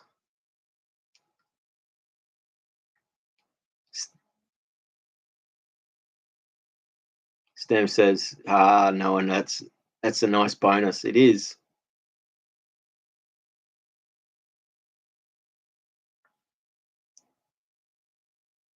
Noah says, I hope you have a really good sleep, Luke. Thank you for being so nice all the time. Thank you. Thank you. Well, Noah, thank you for being so nice all the time. I love all the comments you put on my videos, and I appreciate every time you're here, So it's mutual. Thank you. And I will get it. I'm starting to get tired now. I've got my mindfulness exercises on my phone, and they go for an hour. There's nine exercises on there, and I reckon I'll fall asleep halfway, or because it actually tires you out, and this the second exercise is a body relaxation, body scanning one, and so I'll actually, on a live stream, because I'm learning mindfulness, I'm doing a course, and on my last stream I actually did, for the first time, I didn't expect it. It was just came out of nowhere. I was like, yeah, so I had this idea, I've got to, my teacher told me I've got to practice on people if I want to be a trainer. And then I said on the stream, this was only yesterday's stream, and then I said, oh, so do people like the idea that I can do a mindfulness exercise while I'm doing a stream, and I can guide you through the exercise as the trainer, the teacher? And people were like, yeah, do it. That's a great idea. And then like 5 minutes later, I was like, actually, why don't I just do it now? That'd be fun. And I did it. I did my very first guided mindfulness exercise. So I'm going to start doing that. So I'll do it again next. I'm too tired to do it now, to do one. Otherwise, I would say, yeah, I'll do one now. But next Sunday or whatever, I'll do it in the stream. And so even if you're watching the replay, it doesn't matter that it's just watching it in replay. But it's cool that I'm doing it live. It's good practice for me, because I have to learn and know how to actually do it. And I got good feedback that I did it really well. And then I listened to the version my teacher's got on the audio, and I was like, oh, I forgot to say this, I forgot to say that. But then it doesn't matter. I think I did well.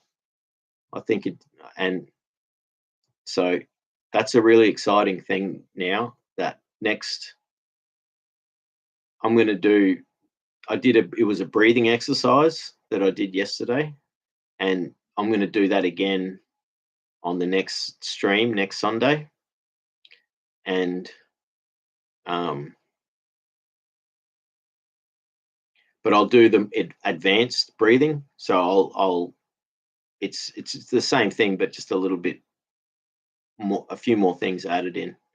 But point I was trying to say is that in a few weeks I'll do the body scan exercise, which is really good. It's really good for relaxing your whole body, and it's awesome. Like you do it lying. You got to do it lying down. So if you've got somewhere near where you've got your phone or your computer where you're listening to the stream, you can lie down and you'll just hear me guide you through the thing. And it's like, basically what you do is you start at the crown of the head, and you go through all the parts of your body, from your whole face. And as you go through it all, you relax it all. And you're relaxing, you relax your jaw, you relax your eyes, everything, your skull, your cheeks. And then you progressively move down, your spine, and then your back, and then your chest, and then your belly, and then your pelvis. And then that's your upper body. And then you do your legs and your calves, and then your feet, and then your toes, and your bottom of your feet. But you do it slowly, really slowly.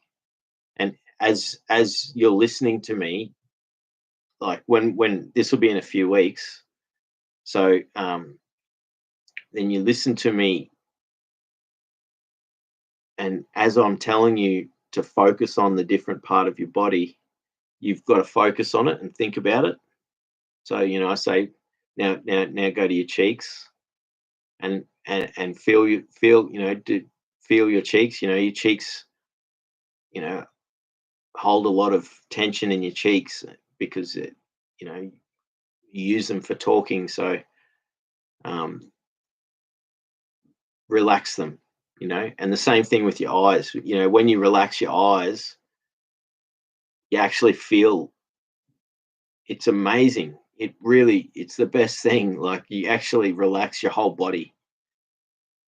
And when you do it after you've done it, like, it took me about 10 times, or a bit more than that, actually. Like, you got to keep doing these things over and over, but like, you actually get the effect after the first or second go.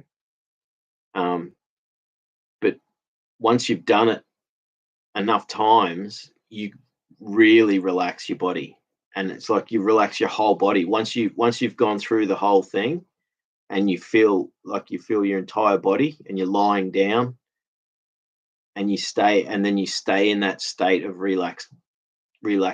Your whole body's relaxed, and it's so awesome. And I can put myself to sleep now doing that, and that's what's helped me with the insomnia. So I'll do the mindfulness practice, and eventually it helps me get to sleep. So that's what I'll be doing after I finish the stream. I'm going to go through and it takes about an hour to go through the 9 exercises I've got so far.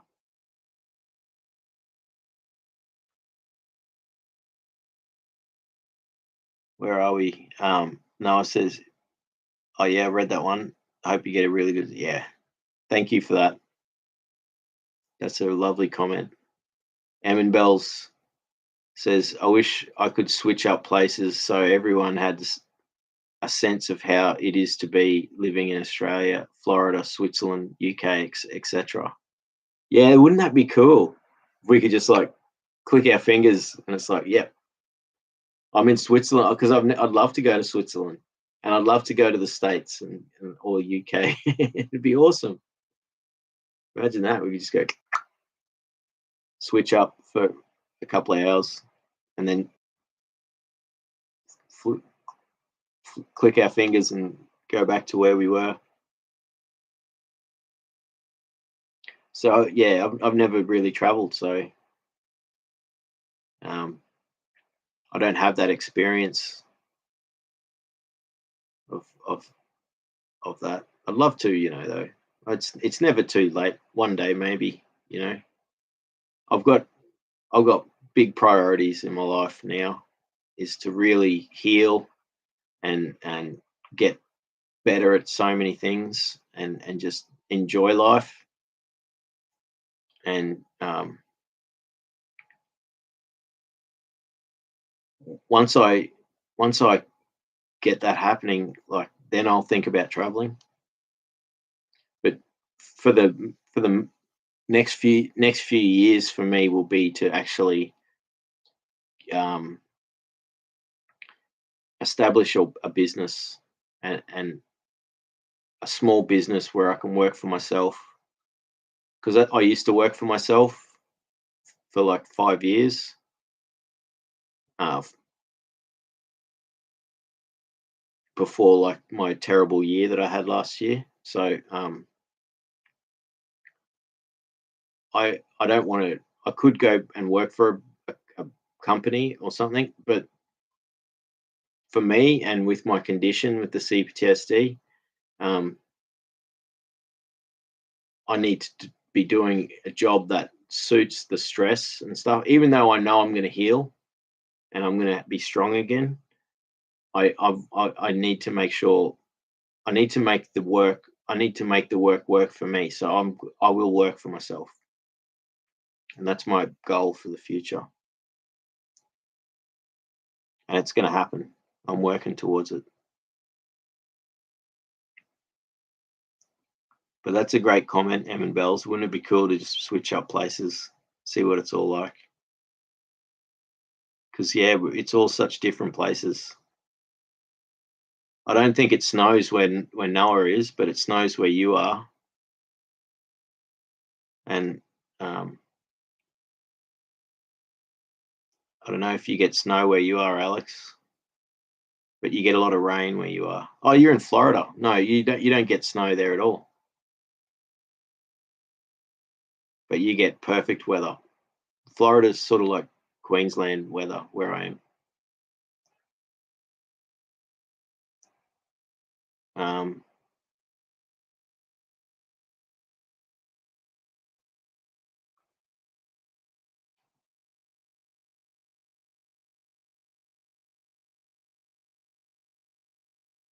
where am I? Oh yeah, Noah says yeah, Stone bonus for sure, and you can get the missus good price flowers. Oh, see, isn't that nice?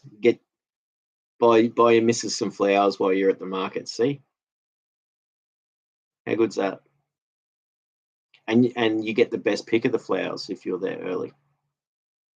That's even better. And M and Bells. Noah says to M and Bells, yeah, that would be too neat. It wouldn't it? Just see everyone's place, what it's like where you live. I've got a link to my Instagram that's on my um, YouTube channel, so if you can see what it looks like. There's most of the photos on there is the bush, nature just around where I live.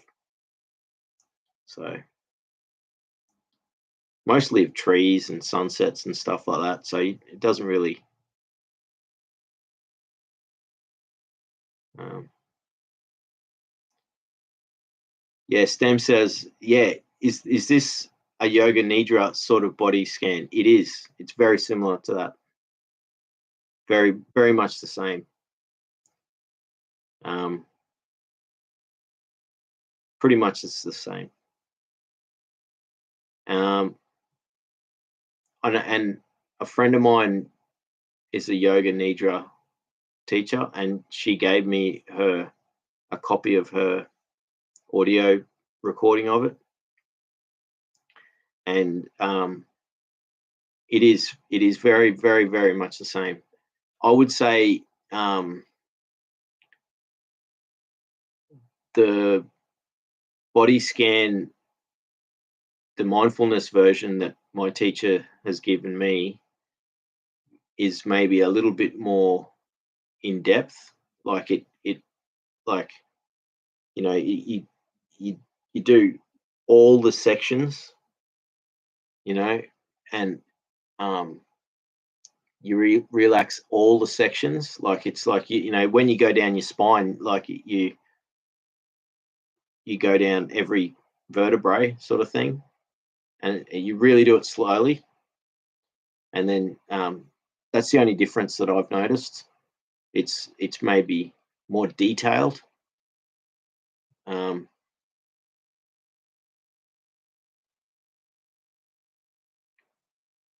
yeah, Alex says I had to leave my career due to CPTSD. Sorry to hear that, mate. That's but that's the condition, isn't it? It changes your whole life. Um, then you continue saying, I'm doing delivery full time and went back to school. CPTSD is really debilitating and causes chronic health problems. Yeah, absolutely spot on there. Um, it's so debilitating. And I was delivery. Um, I did deliveries for many years, different, like courier driver, and working for a printing company as their driver, and for um, what do you call it? Like what do they call them in the States?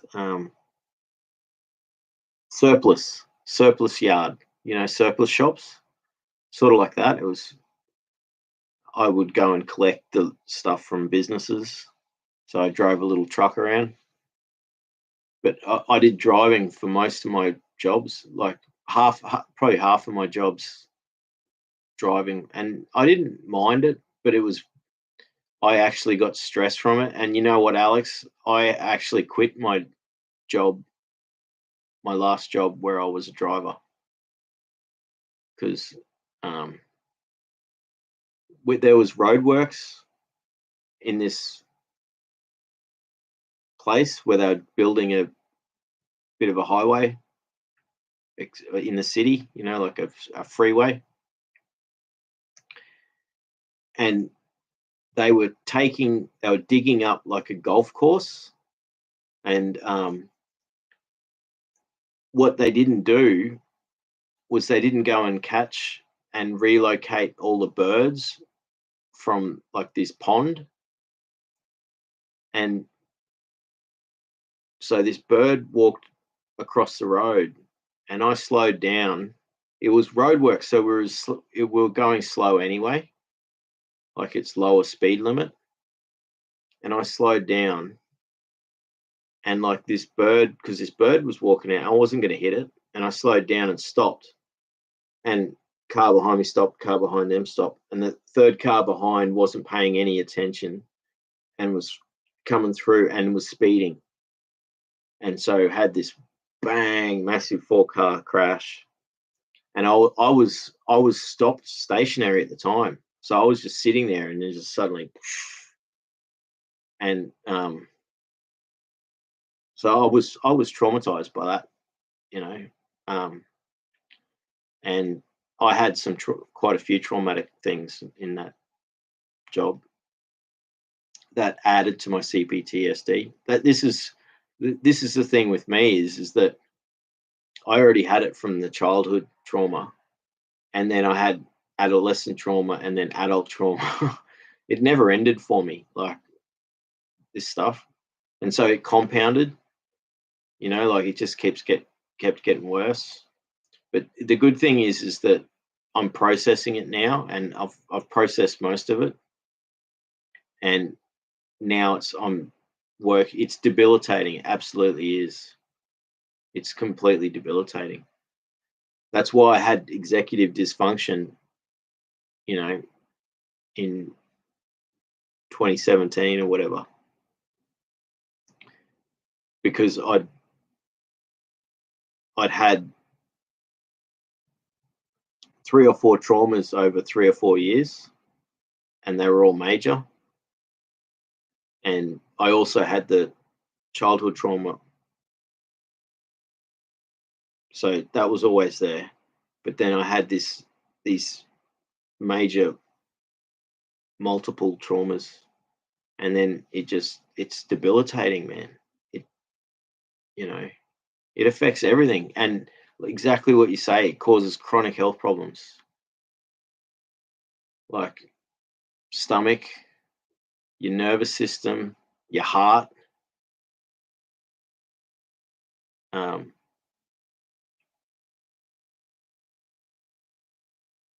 So much. It affects everything.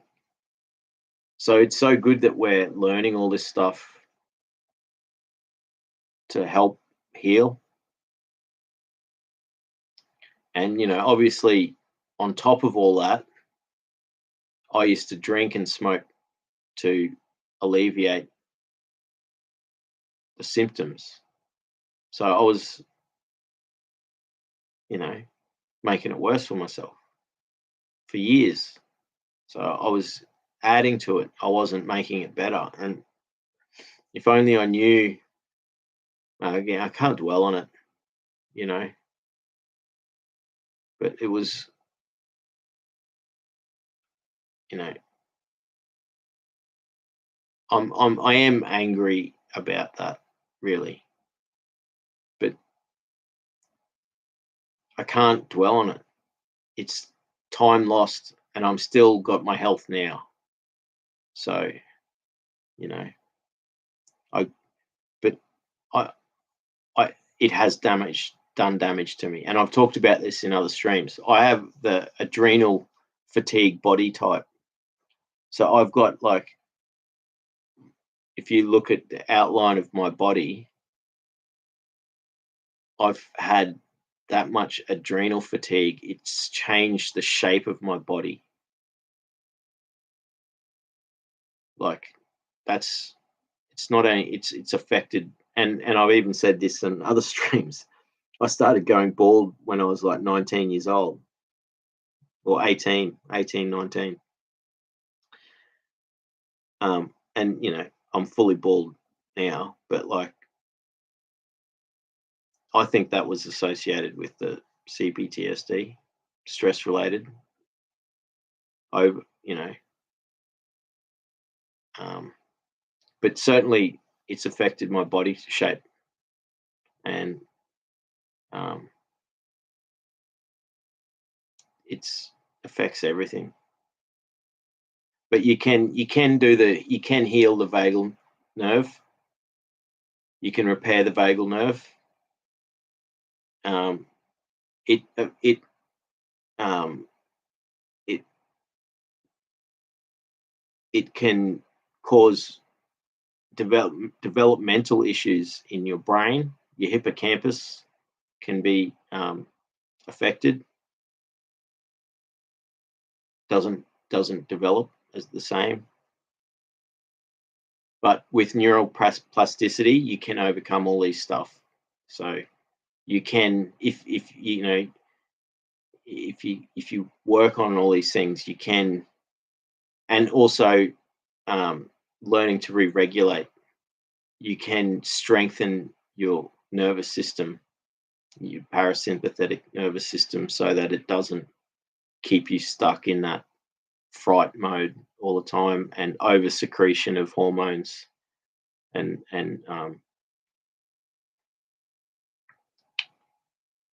yeah. But yeah, that it really gets to me. Hey, that's why. It's when I read that, I'm just like, yeah, brother, it's it's such a serious thing, and that's why it needs to be taken seriously, because it has such a profound effect on the body. And um, it's great that we live in this time where we can actually learn how to heal. So Stem says your mindfulness body scan sounds great. Awesome. Well, I'll do it in a couple of weeks. So in 2 weeks' time, I'll do the body scan, and I hope you enjoy it. And so if you're not there for the live, you can watch it on the replay. And I'll put in the description of the video when the body scan is, so that you can skip straight to that if you don't want to watch the whole stream. And then down the track, like in 6 months' time or something, I might start actually making videos doing, but I'll like, maybe in 6 months' time, I want to actually just be a trainer and teach people in my city. But I will make free YouTube videos, and I'll be doing this training on the YouTube videos. But I do want to actually teach people, as I want to take people out into nature, take them for a walk, do nature therapy, take them for a walk and go sit by a stream of water and do breathing exercises and things like that. And that's a dream for me, and I'm going to make it happen, because I get so much from nature therapy. It helps me so much. And everyone on this channel, we all talk about how much nature therapy helps us. It's what keeps us going. So but thanks for that, Stem. But I hopefully you get to hear me do the body scan in a couple of weeks. Curly's here. How you going, Curly? Yeah, man. Glad to catch you live, friend. Hello from Maryland. Awesome. Well, it's because I had insomnia, and I started the stream at like 2 in the morning here. and it's 6 o'clock in the morning now. So I'm starting to get tired. I'll keep going for as long as I can until I start getting weary. When I start like mumbling my words and things like that. But it's great because that's the thing is I usually do the streams at a set time, Sunday night at 6 o'clock sort of thing here. And so it doesn't really work for America. So it's great to have you here while the stream's on live. So Stem says, yeah, we need to find a dry place to walk the dog. Thanks for the great chat, Luke, and everyone. See you again. Oh, well, thanks for being here, Stem. It's been really good, and enjoy your walk. You know, have an awesome day. You know, it was really good to meet you. Eamon Bell says, yeah, enjoy your walk, Stem, sorry. See, I'm starting to get tired here. See you soon with a smiley face. Curly says, you'll be a wonderful teacher. Thank you, Curly. That's awesome. It's good to hear that. See the smile? That's so awesome. Really, it gives me encouragement and courage and all that stuff. Solly, how you going, Solly? No, you're not late. Well, or you're late because Stem's just leaving. So they were just saying, see you later to Stem. I will be I am starting to. I've had insomnia, Solly. So I've been up all night. It's now 6 in the morning, and I'll be falling asleep sometime. I don't know when. Sometime. But yeah, listen to your tracks, Solly. They're awesome, dude. I can't wait to hear more. So, but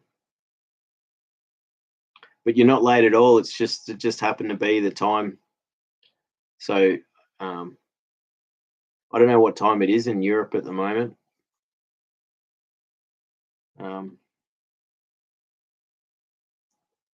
Eamon Bell says, true, you have knowledge, patience, and a calm voice. Become a teacher mentor. Thank you. Thank you, Eamon Bells. See, this is really good. Gives me confidence that I could actually do it. So, and, I'm learning it. And I feel like once I know how to do it, I could, and to hear you say that about my voice, that's something that really means a lot to me, because that's a very important part of being able to talk and being able to talk calmly and have a nice voice. Helps. And the patience, patience and calm. So thank you. I'm going to do it. It's going to happen. And I'm halfway through the course now, and I'm practicing an hour to 2 hours a day now. So that's really good. So I've got to keep that up. So Ollie says, oh, thanks. Yeah, no, dude, they're really good tracks. I like them. I like the build-ups and I like the mix of instruments too.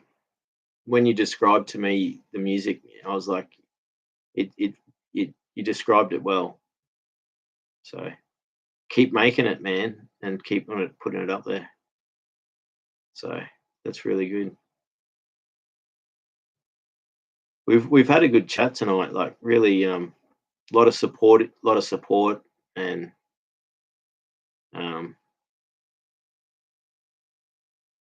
it's been really nice. Oh, cool, dude. You listen to some of mine. So yeah, it's been years, dude. I haven't made any music for years, and I want to get back to it. But I don't know. It might be a while before I actually get back to it, but I'm glad that you listened to some tracks, man. Curly says, "You're truly a lovely person. Really appreciate and candor, and I've learned a lot about you and myself. Thank you, Curly. That means a lot to me because it means I'm on the right path, and um, that really means a lot.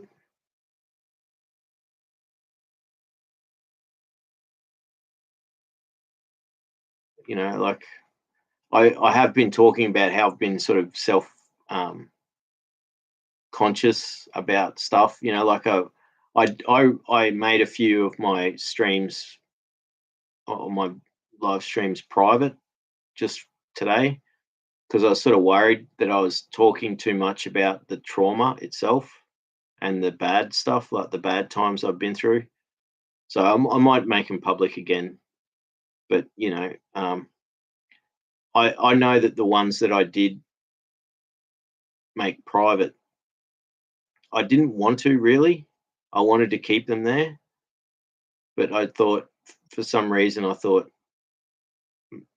I'm sort of self-conscious that I'm as if I'm going down the wrong path, talking too much about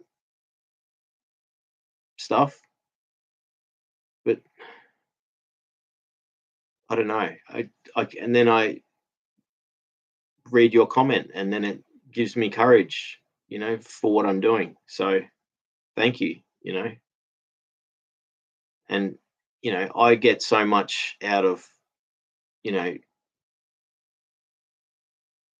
this chat here. Like, we're a group of friendly people that are also survivors, and we're healing. We're learning to heal. I'm learning to heal. So that's what I love about what I'm doing is I'm documenting it, and you'd see it too. Also, like the difference in me from when I first started to now is massive, and it's because I've processed a whole bunch of traumas in the last few months, and I've been working on the healing, and the mindfulness has been really helping because it's helping me do the re-regulating and stuff like that, and also the fact that I'll have this really bad day and I'll get triggered and I'll be in a really bad painful state, and then I'll make a video about it and I'll tell everyone about what I've just gone through. And so it's sort of therapy for me. It helps me. So I get a lot from it myself, but I also get a lot from sharing it, knowing that it's helping other people. So, and I worry that because I'm not a therapist, I'm not a psychologist, but I'm telling my story, so I know I can do that without any problem. So it's me. So uh, I keep saying I can't give advice. I'm not allowed. But I'm not trying to give. What we're doing is we're giving each other advice. So tonight I've got Patrick Teens is a YouTube guy that talks about CPTSD, and so that someone told me to get onto that. STEM, I think it was, told me to go check out Zeus Fitness for doing exercises because I've got this insomnia at the moment. And he's like, yeah, there's these good exercises you can do, light aerobics and all that sort of stuff. Take vitamin D and K2. Like, how good is it? Like this, we have these chats and we help each other, give each other advice. Emin Bells is going to go to the markets tomorrow, because Noah said go to the markets early because I've got anxiety and we're all talking about anxiety, and it's like go to the markets early before there's too many people. Enjoy that. And she's like, I'm going to do that. So how awesome is it that we have these chats and like we're all helping each other, encouraging each other, sharing. So I appreciate your comment. Thank you very much, friend. That means a lot to me. So thank you. Soli says it sounds very experimental. Yes, that I guess that's the most sort of the main sort of style. I I guess I you know um, I did make some some of the tracks on there are like sort of orchestral sounding, but mostly experimental. I have fun doing that, and there's noise music on there as well. Like I like making noise music, um, but not that much. Maybe 20% of the stuff is noise music. But that was when I was last making music about a year ago. Um, I was mainly I was doing either classical guitar or noise music, which is total opposites. Classical guitar or noise music. But yeah, that's and I often say that when I say to people, just be careful if you look on my YouTube channel, you might come across my noise music and go, "What the hell is this?" It's just me screaming and like got feedback and just the amp turned up full. But it's therapy. It's fun for me, I enjoyed doing that when I was doing it. But it's not really listenable. Um, but I really dig your tracks. I reckon they're awesome, and I want to hear more. Like, no rush. You don't have to like rush yourself. But it sounds like you're making new music at the moment. So keep next time you got a track, put it up there. I want to hear another one. Keep making them. It's awesome. And I like the feel. Like, there's a lot of emotion in them. And I like the layering. So yeah, it's cool, man. We've been chatting. So you said you got here late, but you did because I don't know how much longer I'm going to be able to chat for because um it's now 6:30 in the morning and I've been up since yesterday. And I only got 4 hours sleep yesterday. So actually I did get an hour's sleep.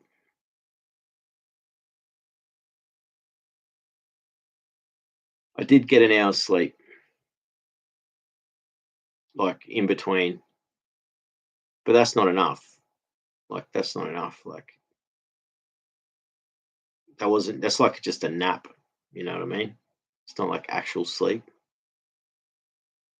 But I'm starting to feel, I don't know if it looks, I can see looking at myself in this thing. I can tell I'm starting to, I can tell I'm tired so, I will be able to sleep now. But it's been great. I didn't have any idea I was going to do this tonight. And then I was just sitting there and I'm like, oh, I'm I'm too tired to read. I just bought a bunch of ebooks for my phone, and I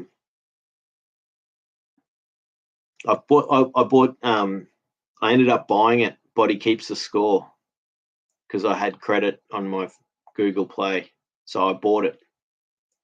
So I've got a copy of it now, and I've started reading it. It's really well written. So but I'm too tired to even read that. So I thought I'll do a live stream. I'm I'm not too tired to do a live stream.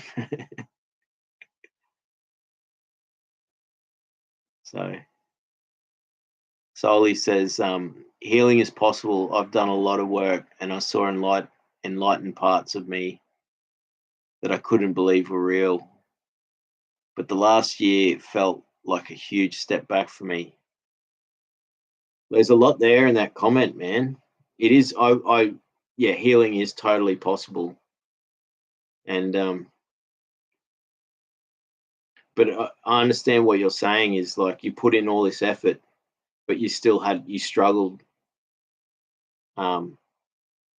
In this last year's been really difficult for you, like a step back.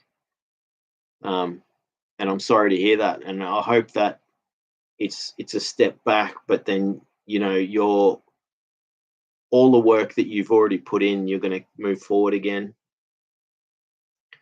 And that it's not lost, that because and like you say, you've seen enlightened parts of yourself, and you've had good results, but you've had a tough year, and but you're still doing the work, right? You're still working on it, but you understand that it's because I had similar sort of things. I've only actually been really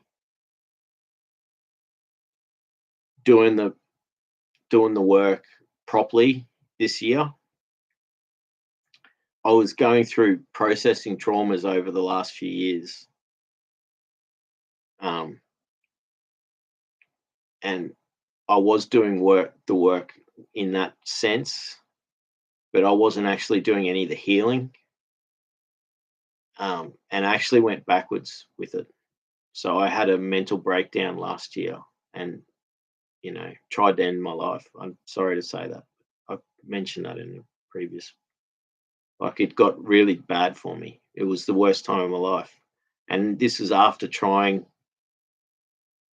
all this stuff, and I didn't. But it was before I'd done any of the research, so I didn't know what I was doing, and I wish I knew all this stuff, and I wouldn't have gone through any of that. And so my life just collapsed and fell apart. And I'm so grateful that I'm here, and things are really good now. But that setbacks. It's good that you recognise the positiveness, and that will hopefully give you courage to keep going with your healing. And it does take years.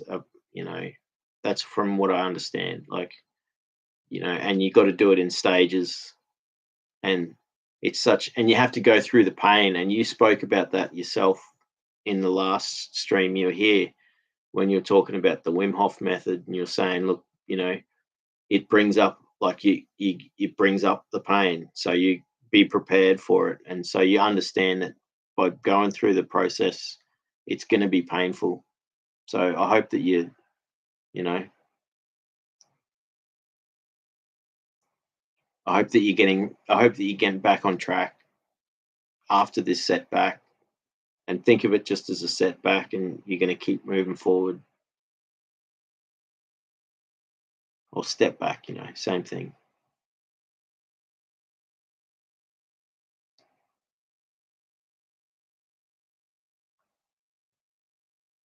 Noah says to Alex, sorry to hear that, but it sounds like you have so much strength and courage to work at it. Thank you for helping here. That's it. And that was because Alex was talking about how he was he had to change his job. He's now studying.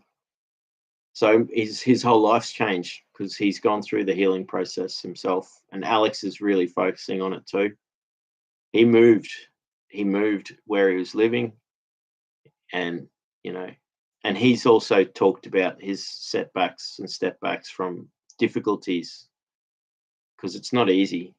It doesn't just happen, doesn't just magically happen. I'm sort of dealing with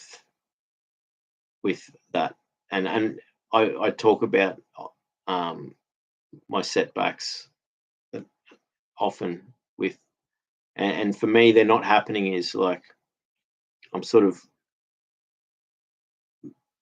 they're happening where I get progress and it goes backwards and again, and you get progress and then, but I'm still moving forward. But the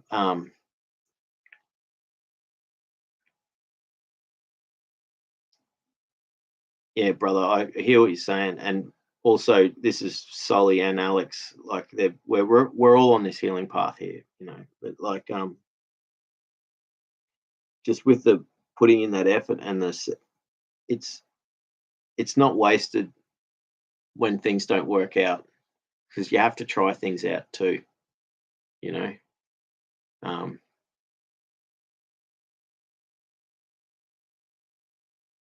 there's no like magic cure or formula because everyone's trauma is different and different therapies work for different people. And the other thing is what happens is you also have the life element that you can't control, you know.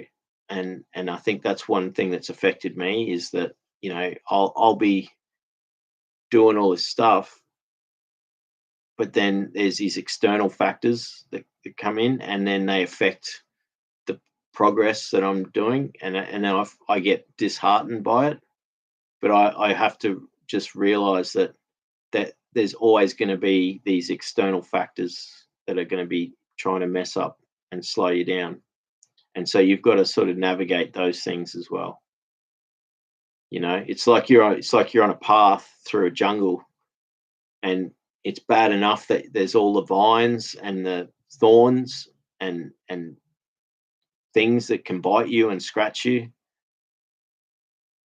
and then a storm comes along, you know what I mean, like, and then you get soaked in rain, so but you keep moving. That's the main thing. Hey, you keep doing it. So Sully says, yeah, very important book.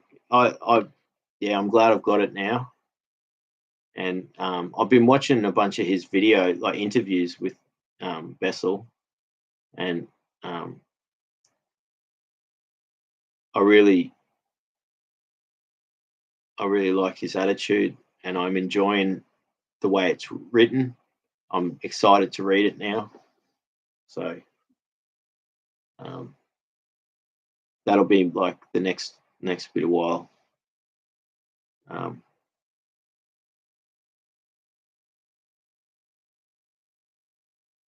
Noah says hi, Solly and Curly. Solly says hi, Noah. Noah says, oh, Luke, you've got sleepy eyes.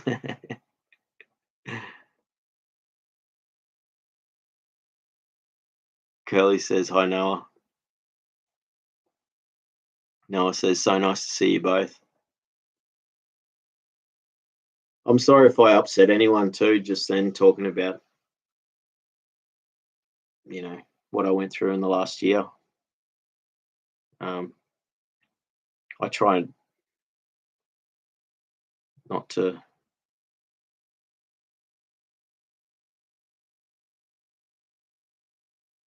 talk about that, but at least I can talk about it in the sense that I've survived.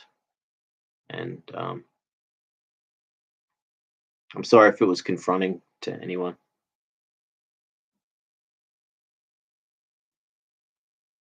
But I'm probably going to end the stream pretty soon.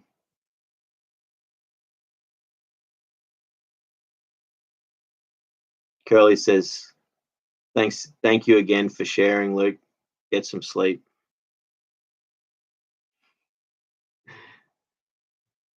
I will, brother. And yeah, just again, sorry if I was triggered anyone just before when I talked about my difficulties in the last year. I'm sorry. I've got to be careful of how I talk about that stuff, but hopefully people understand and we're not upset by it.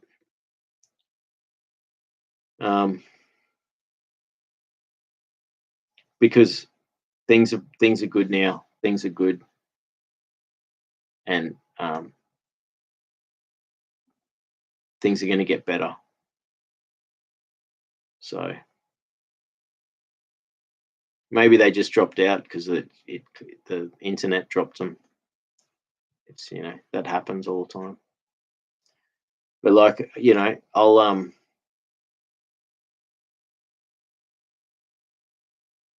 we're at 4 hours 20. It's probably time I go to sleep.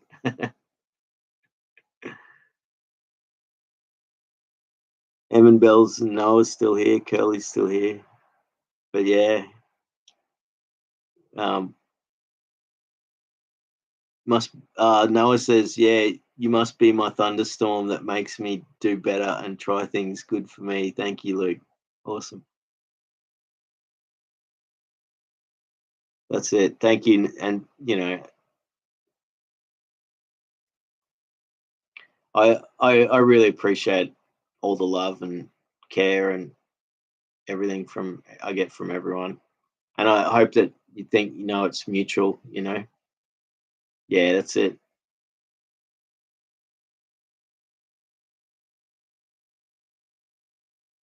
Emma Bell says, "Get yourself some good sleep, Luke. It was great talking to you as every time." It was. I had a great time tonight. We'll wind up the stream in the next couple of minutes. We'll give it a few minutes and just like ease down and like because I think some people just dropped out and they might be coming back, but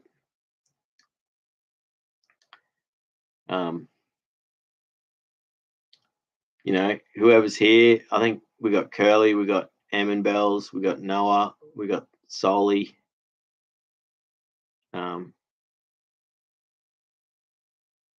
It's been awesome. We're at 4 hours and 22 minutes, and I had no idea I was going to do this chat tonight. So it's like it's been good. So, and then I'll do another one on Sunday. Yes, if we would live in the same time zone, we could create an insomnia group. Totally, because it doesn't work. It doesn't work when we're all in different time zones, does it? No, it doesn't. Oh, that's so true. Kelly says, "I'd be in for that. That would be so cool. Wouldn't it be cool if we could just like, yeah, buy an island or something like that, massive island, and just all go and live on it."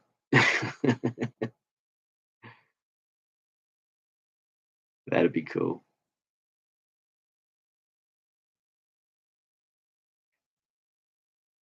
Now it says Emma Bells with the laughing with the tears. That's it. Insomnia group. Insomnia Anonymous.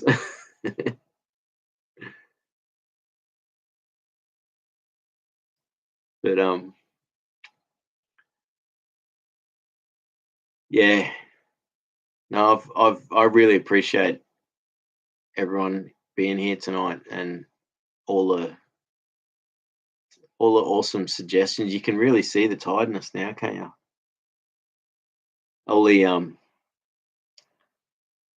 been really good, and I appreciate. I really do. I appreciate everything, and not just like every day that I get through a little bit further along. I'm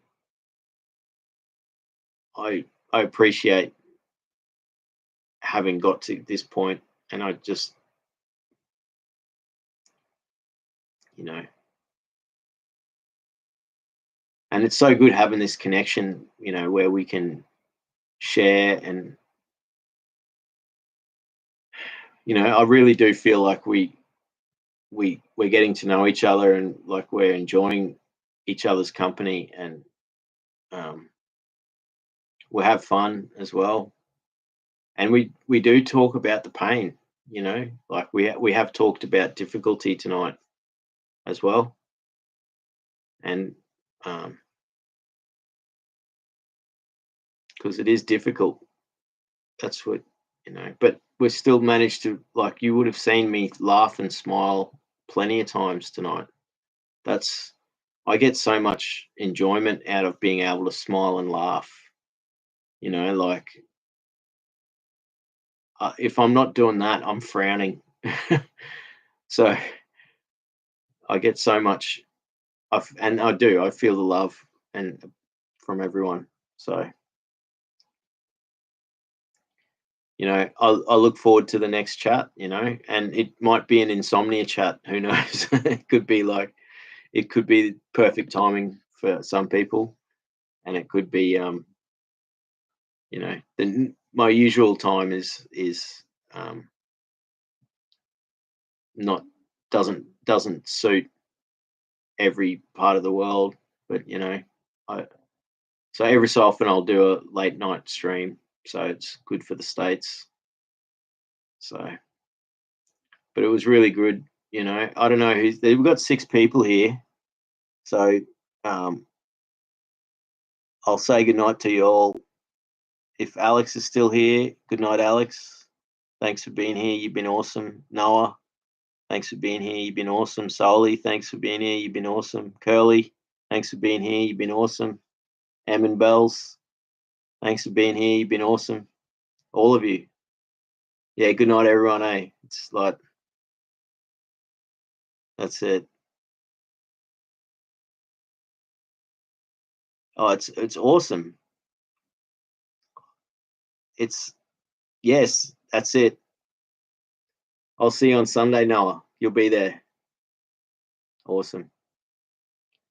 So I think everyone's all said goodnight. So I can just basically wind this up now, and um, I'll see you all on the next stream, like Sunday. Thank you all again. This has been just awesome. Much love.